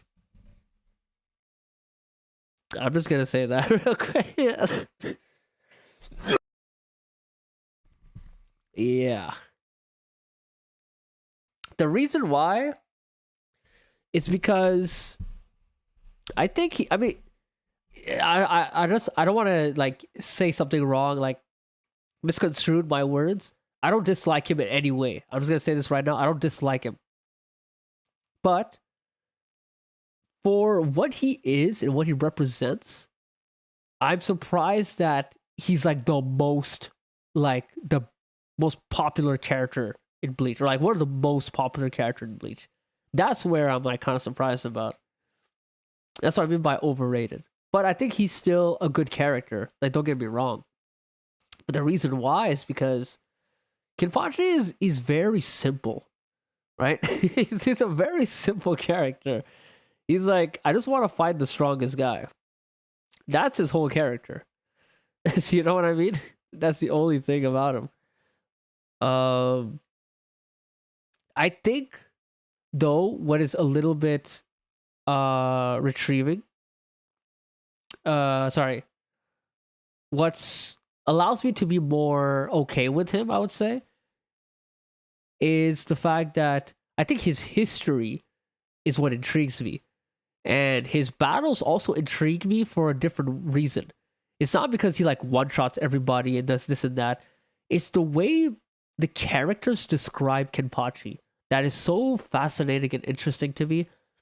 And it's so fascinating, the scenarios and situations that Kenpachi gets into. And from there, he kind of survives those things for some reason. For some reason. The thing about Kenpachi, and also his relation with Unohana, also elevates him a lot more, because that's the first time, like, his relation with Unohana creates this interesting dynamic, or this side of Kenpachi that we've never seen before. This like side where he has to like take responsibility of holding that title of Kenpachi and having this massive respect for Unohana. I think seeing that side of Kenpachi I really like. Besides being a meathead, essentially. Yeah. Everyone start to say that after 1,000-Year Blood War. Really? Everyone says that Kenpachi is overrated? Is that true? Huh. People like lovable meatheads, I guess so. Andre, my favorite Bleach character in style and also in writing. He's my kind of character, but he's deceptively more deep than people give him credit for. He has introspective moments in growth. He does have moments like that for sure, but they're just very far in between. Like the one with his fight against Ichigo, right? After what he was done, and then trying to talk to his Zanpakuto. That was one of my favorite Kenpachi moments, absolutely. When he's like, there's that distance between him and his Zanpakuto, and then Yachiru's right there, It's such an interesting dynamic, that kind of thing. And that was some growth for Kenpachi too, And, 1,000-Year Blood War was the biggest growth for Kenpachi. Like, biggest growth. Absolutely. That made me 1,000-Year Blood War made me like Kenpachi much more for sure. Yeah.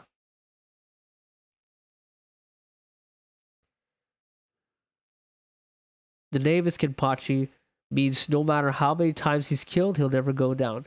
He's immortal. Right? You know what's interesting about Kenpachi? I have this theory, guys. You know how Kubo likes to use metaphors sometimes as literal? You know how hell butterflies were just called hell butterflies, right? But then turns out in the hell arc, this whole time hell butterflies were related to hell. So it wasn't just like a metaphorical thing at all. It was literal. And Kubo does that a lot in his writing style. And think about Kenpachi, with all the fights he's went through, surviving through space, surviving through like the most ridiculous, craziest scenarios. I don't think it's a coincidence whatsoever. And the way characters describe him is two things: a monster or a demon. Something of that sort. I think that first fight with Kaname Tosen versus Kenpachi, he straight up called him a demon. And you saw in 1,000-Year Blood War, his Bankai, he literally looks like a demon. Literally. Here's my theory, guys. The reason why Kenpachi is so insane, so bombastic, so broken, I think he comes from hell. I think, to be honest, that's where he was born, or that's where his birth comes from. Because also, that's probably why his backstory is so shrouded in mystery. And being as a young kid, this child who's was somehow stronger than the Kenpachi that we know right before Thousand Year Blood War. Stronger than Unohana and stronger than anything that Kenpachi was right before Kenpachi learned his Zanpakuto. That is very suspicious. Very, very suspicious. I think he's from hell, guys. I think he came from hell. He somehow ended up in the Soul Society and, act as any other Soul Reaper would. But he's not normal. I don't think he's a normal, being whatsoever. I love the Edge. People nowadays, for some reason, seem scared to admit it. No, I love Edge. I love Edge. Bruh, Shadow the Hedgehog. I mean, that's from Sonic, I know, but I know he's not like the edgiest character, but I love Edge. The thing about Kenpachi is just more of his personality that I'm not a huge fan of. Just being like a meathead. For me, it's not about the Edge, it's the meathead part. I think I don't like meatheads that much. I think that's what I think it just comes down to that. Maybe. No, you know what it is? No, it's not meatheads. I think it's just the fact that he just likes fighting. And that's all there is to him. Besides, like, in terms of like the surface level personality, that's all he like. That's all what his character is, basically. But obviously that's not the case as like time goes on, but especially his relation with Unohana. I love that detail of Hell Butterflies. I so ought to onto L arc to be the longest in the series. It just has so much potential. I know it has so much potential. Oh my gosh. It's crazy how much potential there is. Kenpachi is the Hellboy of Bleach. Well, I'd believe it. Right? Right? I mean, we'll have to see. I mean, the thing is, I think in the Hell arc, they might dive into that sort of thing. I'm sure. I mean, hey, it is very much possible that my theory is completely wrong. It is possible, but I am willing to go that far. Like, especially the way Kubo is. The way Kubo, it's a very Kubo thing to do. Like the hits are planted in. At least maybe I'm overthinking it, but I feel like that's a very Kubo thing to do. I agree, Shisha, that he has a connection with hell. His Bankai looks like a proper Oni, right? Right? And he looks like a straight up an Oni or demon. That he's being described as a demon by other characters like Kaname Tosen all the way back to Soul Society arc. That's a very the connections, I don't know. The connections are very interesting. Andre, also some meathead characters are awesome to me. Like Kenpachi, Metal Bat, from One Punch Man. I love it. Yeah, okay. I mean, I guess that's your thing, right? You love meathead characters. Oh, that's cute. Yeah, that's very nice. Yeah. By the way, guys, just a reminder, I have a Discord as well with Sunny D. And we can discuss all about topics like this during Discourse as well. And have a lot of plans for Rebirth of Souls on the Discord channel. I plan to do, hopefully, if the online works as good as I think, I would like to host weekly tournaments with the Discord community. And yeah, just do that. And also maybe live stream it too, if you guys are down with that. Live stream the actual tournament. If everyone wants that to happen. And sort of do a ranking on like who's the best in the Discord server. So if you guys would be interested in that, just join the Discord server and let's be hyped for the release of Rebirth of Soul, guys. Okay, so where were we? Where were we with this stuff? We got so distracted in our conversations. Oh my god, I love talking to you guys. You guys are goated. I said that already, but I'm just really happy right now to talk to you guys, man. You know, sometimes the sort of the scrub, not the scrub. I sound like I'm gatekeeping or something like that, or like a connoisseur of Bleach. I don't want to sound like that, but I'm trying to say like to hear people that are like deep into the actual lore of Bleach, and they have like I guess good taste. Oh my god, it just feels good to be able to talk like that with people, because it's not often that you see that kind of thing, you know. Especially like hardcore Bleach fans, it's not something that is super common. They with like understandable knowledge, you know. Okay, this so far seems pretty good. Like I think we know all about this stuff, huh? Yeah, I think they showed every single one of these in the actual trailer. Yeah. Swinging down the giant sword nullifies, can easily break even through well protected opponents. Okay. Yep. Yeah, we already seen this stuff. Okay. That's cool. Let's go to let's go to him. Shunsui. Okay. So action features. Learn more. Katen Kyokotsu. Oh, look at that. Attack power is slightly above average, I'd say. So is it average? 1, 2, 3, 4, 5. 1, 2, 3. Yeah, slightly above average. Okay. What? This one is speed, also average. This one is range. Oh, a little bit slightly less than average. Durability. Oh my gosh, yes, a lot of durability. What the hell? I'm surprised. Damn, he's a tank or a little bit of a tank. Yeah. Techniques. Yes, he's all about that technique. Yeah, makes sense. Ease of use 3-star. Yeah, makes sense. Makes sense. Drader. Oh, wait. You guys think Kazui will be the main character of the Hell arc, like Boruto was for Naruto? That child was the most overpowered child in the universe. Well, no, I don't think Kazui will be the main character from the Hell arc. From what we've seen, main character is still Ichigo. He's still on the front cover of everything. He's still the main focus of the plot, which is good. Ichigo is still gonna be the main character. I don't think they're trying to go do a Boruto route or anything like that, which is good. However, will Kazui be overpowered? Yes. Yes. Kazui will be so freaking broken.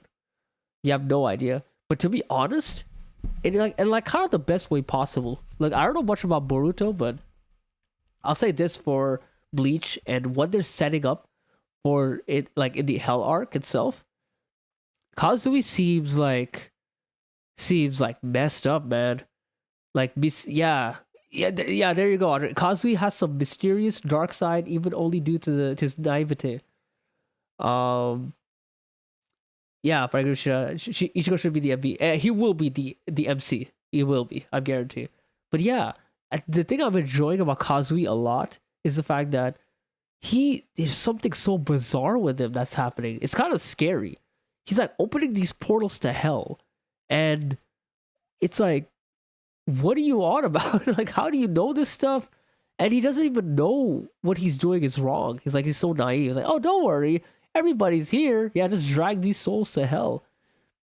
I think that taking that route with Ichigo's kid is so interesting.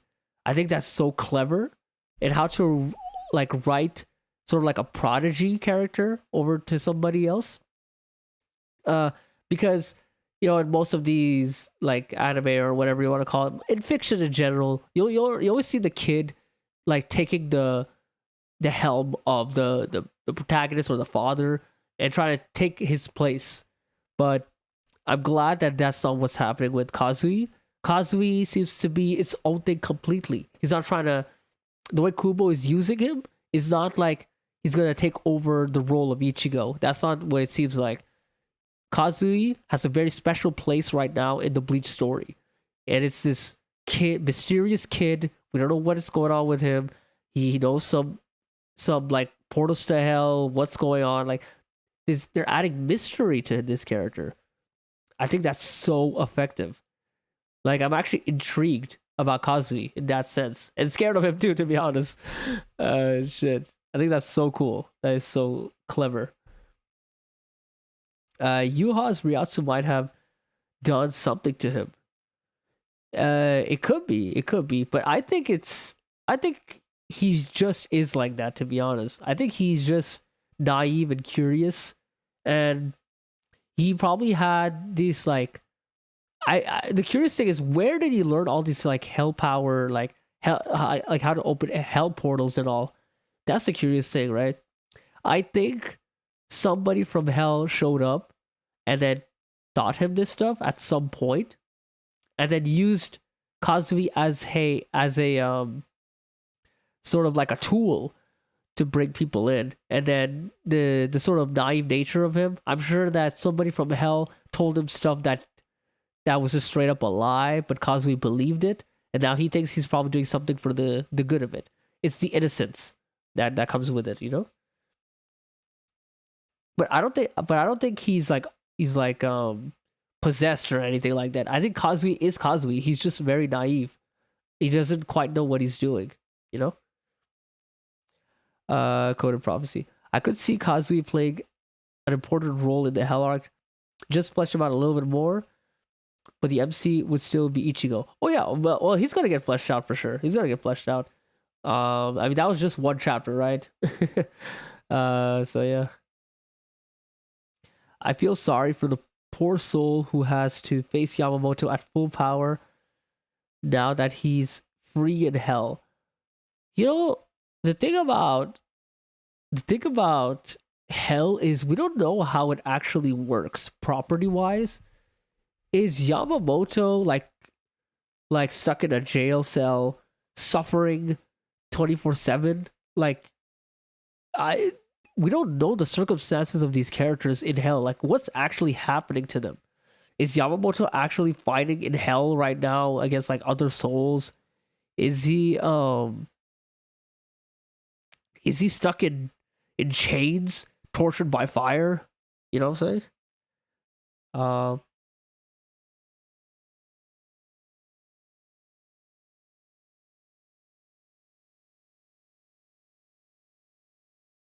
Yeah, it's very curious, very curious. Like the properties of hell are very, very curious. Do you guys think the depiction of hell will be the same as the Hellverse movie? Which, by the way, Hellverse movie, I don't know if it's I mean, I think that the opinion on it has changed over time, but I watched it later in my life. But yeah, I hated that movie. Well, I think Hellverse kind of sucked. Not gonna lie, guys. I don't know how you guys feel about it, but I really did not like Hellverse. But I think the depiction of it was kind of cool though. Like that, like it had what, like 10 floors, I think, and then each floor had its own like purpose. It was similar to like Dante's Inferno kind of thing, right? I think that was really cool.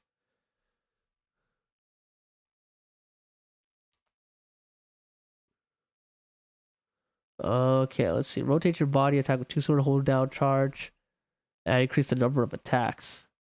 Pressure 1, lazy spinning top. Attacks by sending wind pressure. Yeah. In addition to making up for the lack of distance, attack methods is also possible to launch a quick attack while releasing pressure. Okay. Yeah, we know most of this stuff. Instantly move in front of the opponent in close distance is good. Deal a lot of damage. Take advantage of the opening. Oh my god, here's the children's play. I completely missed out on this. Okay. Once awakened, okay, the effect will occur randomly from demon game to take camp and quick skill competition. Whoa. While the effect is active, the competition will be conducted under special rules. Demon game. A demon is randomly selected, and the demon hits an attack, and the demon can be transferred to the other party.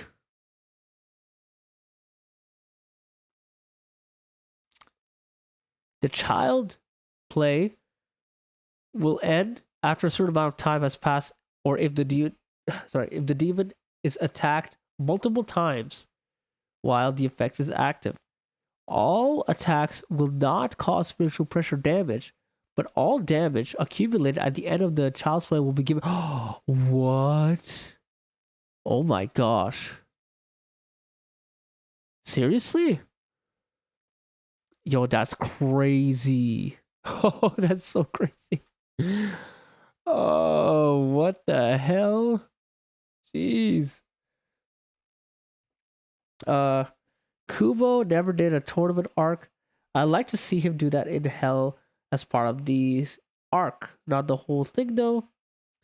I would love to see more of a Dante's Inferno with several layers of graver sins. Yeah, I agree. That is interesting though, huh? He never did a tournament arc. That is true. That is very interesting. I do wonder if he would do something like that. Okay. That's crazy. The demon game is it's so freaking crazy, man. Oh my gosh.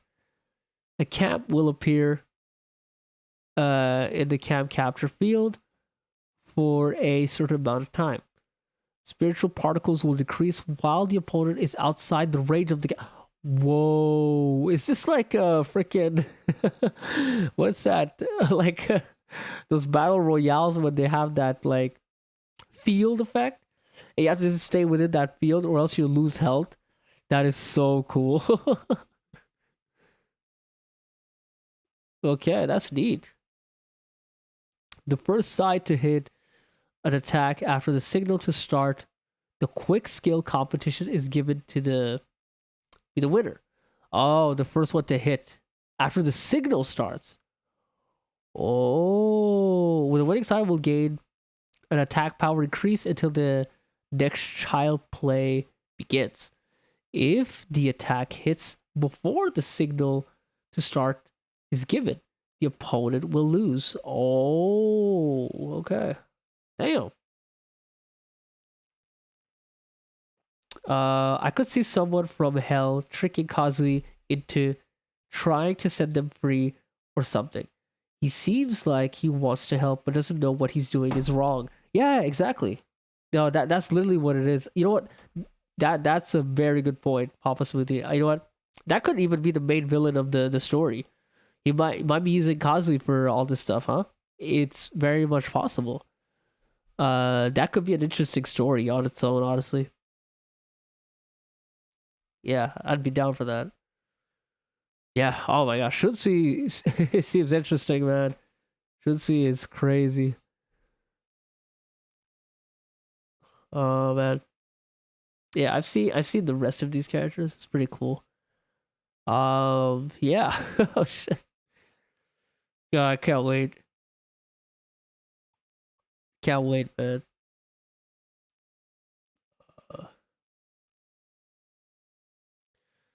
What do you guys think will be the expansion pass? Like, who will show up in the expansion pass in like Dowsing Blood War? Yeah, I think it's gonna be all Stern Raiders, or maybe a Squad Zero member. But and it's also gonna be characters from Core 1 to Core 2. So we're talking Asnot, maybe Kilgay Opie, which, by the way, Kilgay Opie is such an underrated character. Let's be for real. He's so underrated. Just because he didn't stay, throughout the whole series, people want to undermine him, but come on, man. That's not a reason. I would love to see Kilgay in the game. Also, we could have some characters dying, so we could see the process of transition to hell in real time. This time Byakuya needs to die for sure. Oh my gosh. Yo, Andre. Did we ever talk about this like in the last live stream? Like about Byakuya should have been dead in 1000-Year Blood War? Is that something that we spoke about? Or is it just something that you an opinion that you just share? Because I absolutely agree. Byakuya should have died in 1000-Year Blood War. Absolutely, I agree with that. Yeah. But here's the thing, though. Here's the thing. The thing with Byakuya is this is my hope for Core 4. Because now he's alive, right? The biggest problem about Byakuya in 1000-Year Blood War, especially the fact that after he remains still alive, is he just didn't do much. Well, and I'm not talking about just like fight wise. I'm talking about for his character. Nothing really happened. He never really had like a proper fight, which really determines his like where his character is. Every single fight that he had in Bleach has always meant something for the character.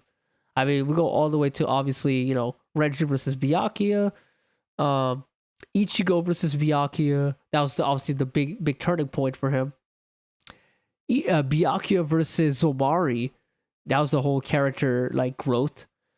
Same for Tsukushima versus Byakuya. That was one of the best fights. I think so too.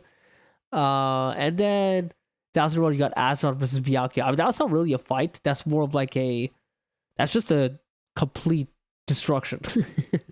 But that was the best moment for Byakuya's character. Absolutely. His near dying moments to Ichigo, his character came full circle from there. After that, he just sort of, you know, just stuck around. And the good thing, at least the one good thing about it, is the Rukia versus Asnon fight. Good thing though that Byakuya was there in that sense, because he was that sort of key for Rukia's growth. You know, his acknowledgement for Rukia's growth was very important in that sense. So at least there is that. But in terms of Byakuya for himself, his character in all of this, at least he needs a brand new fight. You know, a brand new fight where his existence is justified or his presence is justified. You know, let's see. I don't know, but I think Byakuya and Hitsugaya should have died. Hitsugaya,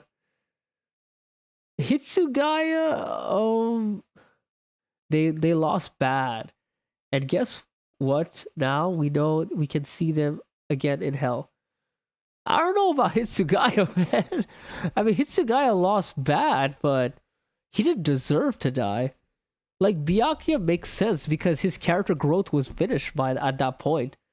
But Hitsugaya, if he just died, it would have been a very disappointing end for him because, like, no, he's just too young. He still has so much to grow. Like, his character-wise still needs to grow a lot more. No, I don't think Hitsugaya needed to die there. I think he just needed to get his ass whooped, and that's about it. And then from there, grow as a character. Yeah. You can tell he was supposed to die because he literally was just floating around during the later half of 1000, but right? Yeah, Kubo didn't know what to do with him. Kubo was kind of confused in the sense of like what to do with Byakuya specifically. He just sort of stuck around and not really doing anything too much. I mean, obviously, he'll come back to the whole like Gerald Valkyrie fight. But if that's the case, he needs to more needs to be done with that. You know, much more needs to be done with his fight against Gerald Valkyrie. The backlash from Byakuya's death in the manga brought him to life.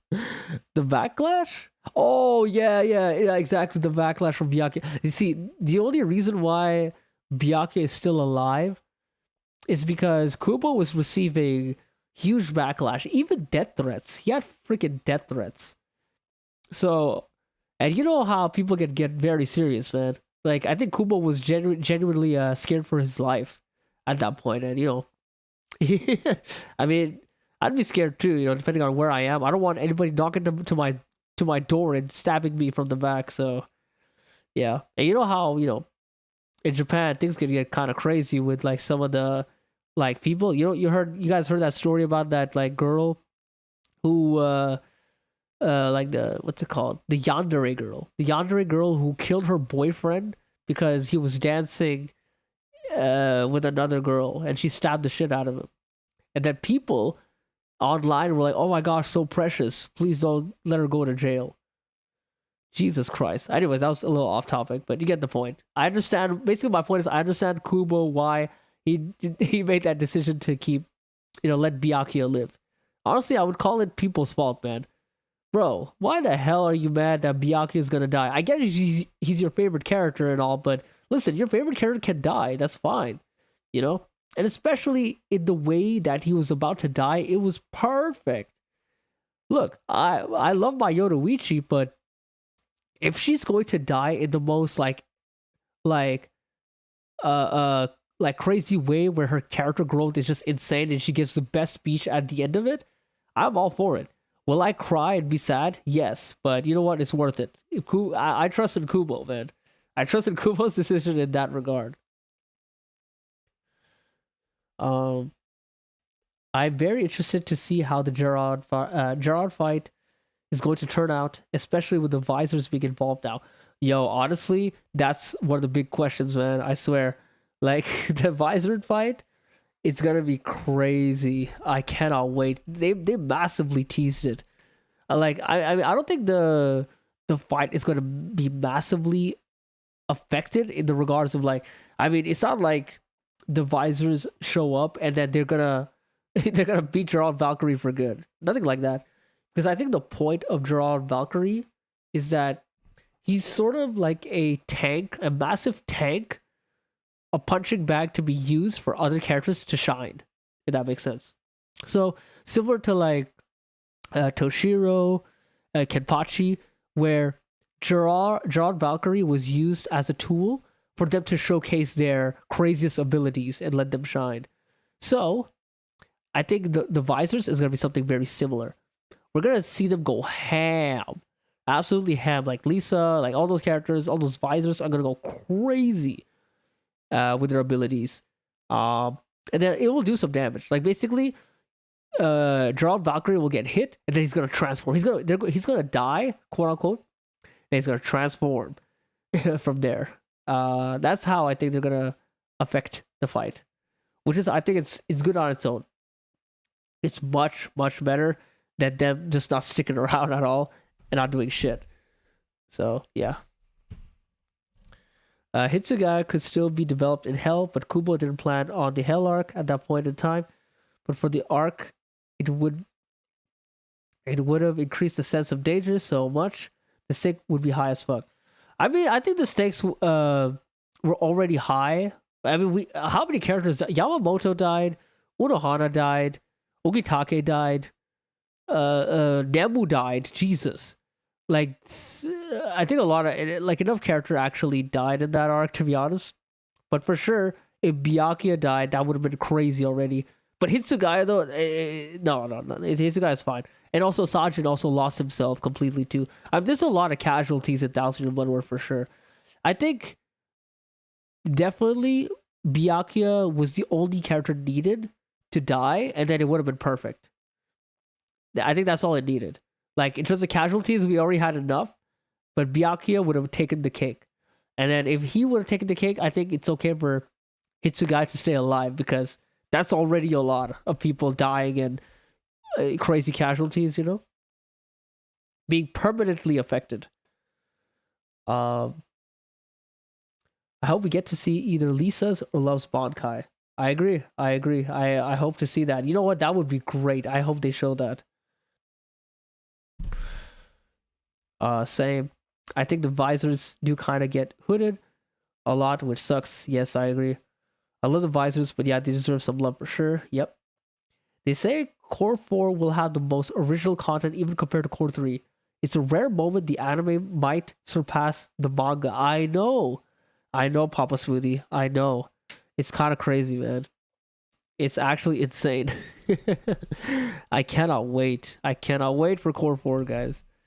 Yeah, apparently something happened where, in terms of like a crazy decision making, that's gonna be in the story, and then everyone were shocked, surprised about like, oh my gosh, is this really what's gonna be happening? You know? So yeah, it's crazy. It's crazy. I cannot wait. Also, let me just say how great this live stream this live stream is, and the chat is Bleach fans talking about Bleach is great. I know, absolutely. It's absolutely fantastic. It feels great. It feels absolutely great. Yeah, not gonna lie, guys. I'm gonna end the live streams very soon though, because I'm getting hungry and I'll have to leave soon. But yeah, this is so fantastic. Obviously, we'll do more of this as usual. Let me know. I'm curious about one thing, guys. Are you guys down to see, besides Rebirth of Souls content, are you guys down to see like original Bleach content as well? Like talking about the manga, talking about Thousand Year Blood War, maybe do some character analysis. Are you guys actually curious about or interested of me doing content like that as well? Because it's something that I wanted to dive into, and I wonder if you guys would be interested in like sort of a video formats of me going through something like that.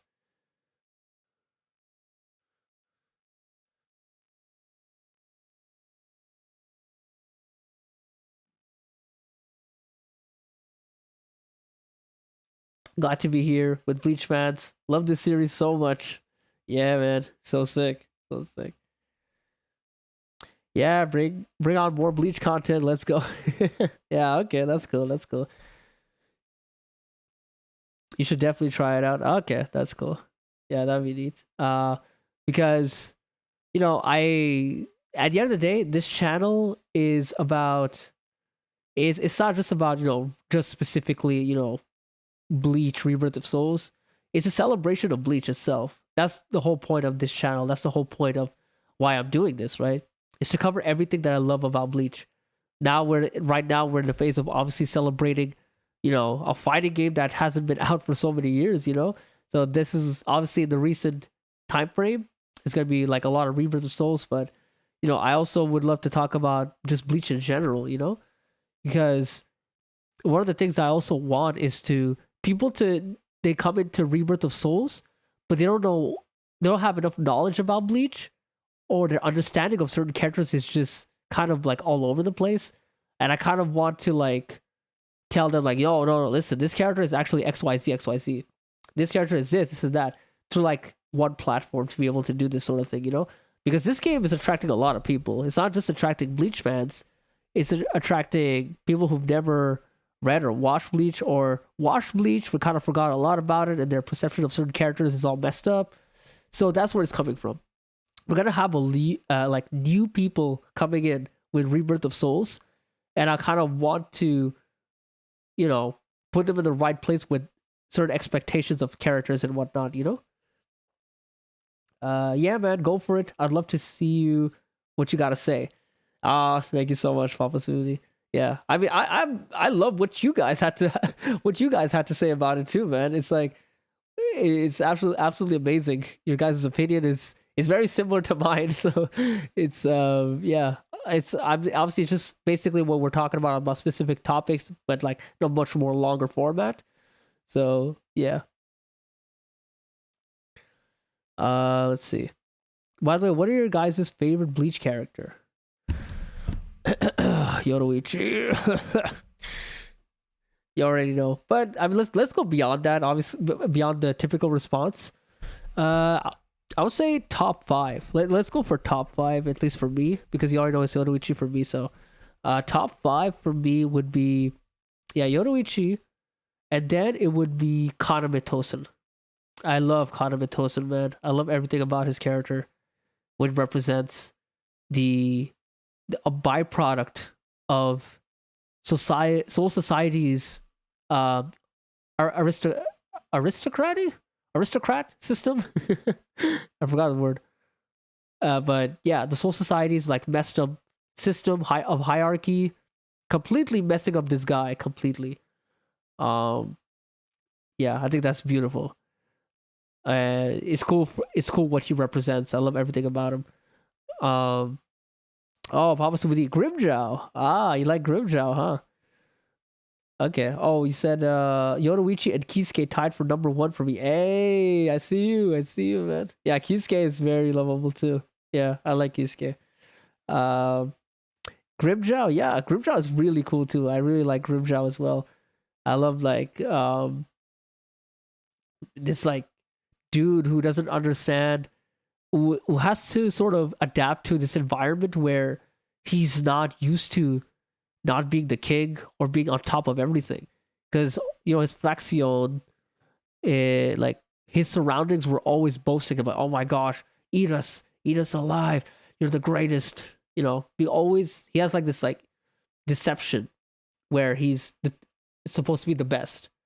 And now he's in an environment where, like, when Aizen came in, he's in an environment where he's no longer the best. He's getting pushed around, kicked around everywhere. Tosin cut his arm in half, and he just cannot adapt to the situation properly.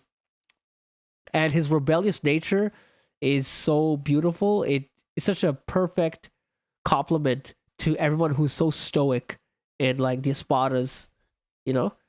So yeah, I just love everything about that. Shunsui is also up there for me too.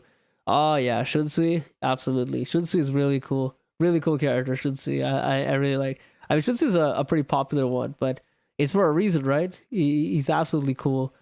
Everything about it. Such a laid back captain, and he's a man that reads between the lines and is very, very smart with his words with people, and can see right through a lot of characters, which is, yeah, he's really cool. Yeah. Okay, guys, I'm gonna have to wrap it up now at this point. Yeah. Uh, okay. Well, guys, that was a very, very fun live stream. Yeah, just a reminder to join the Discord. Hisagi Ikaku. That's nice. Yeah, I love Hisagi too. He's definitely one of my top 5 for sure. Yeah, Ikaku's really cool too. I love Hisagi, especially after the Can't Fear Your Own World stuff that happened. Yeah, I love that character so much. He's very much like main character, underdog. Which I absolutely love. Papa Smoothie. Never mind. My favorite is Tokinata. Oh my god! Pretty much the Bleach's Joker. Tokinata is crazy, bro. He's crazy as hell. Okay, but yeah, man. Yeah, I gotta leave now, guys. Hope you guys enjoyed this live stream. I had a lot of fun talking to you guys. Yeah, this was really fun. Yeah, man. The next live stream, I'm not sure when it's going to be, but we're gonna see. It's probably gonna be one of those events where, you know, we get another trailer, or not another trailer, but like a live stream like this with like the voice actor, or another like large scale trailer. That's probably when the next live stream will be. Or maybe it was gonna be the next collab stream with like Sunny D based off of something specific. So yeah, we'll see about that. Right now I'm currently working on the next episode of Bleach Legacy series, and it's on Versus Crusade. And let me just say, that was quite one hell of an episode. Hope you guys look forward to that. And also, after that, I would have about 2 episodes of Bleach Legacy that would be left. And then after that, I'm done with the Legacy series. That'll be like the final episodes. Yeah, so very close to completion, and I cannot wait for that. So yeah, once again, don't forget to subscribe, join the Discord, and yeah, I'll see you guys over there, man. Yeah, take care, everybody. Take care, everybody. Hope you guys have a good one.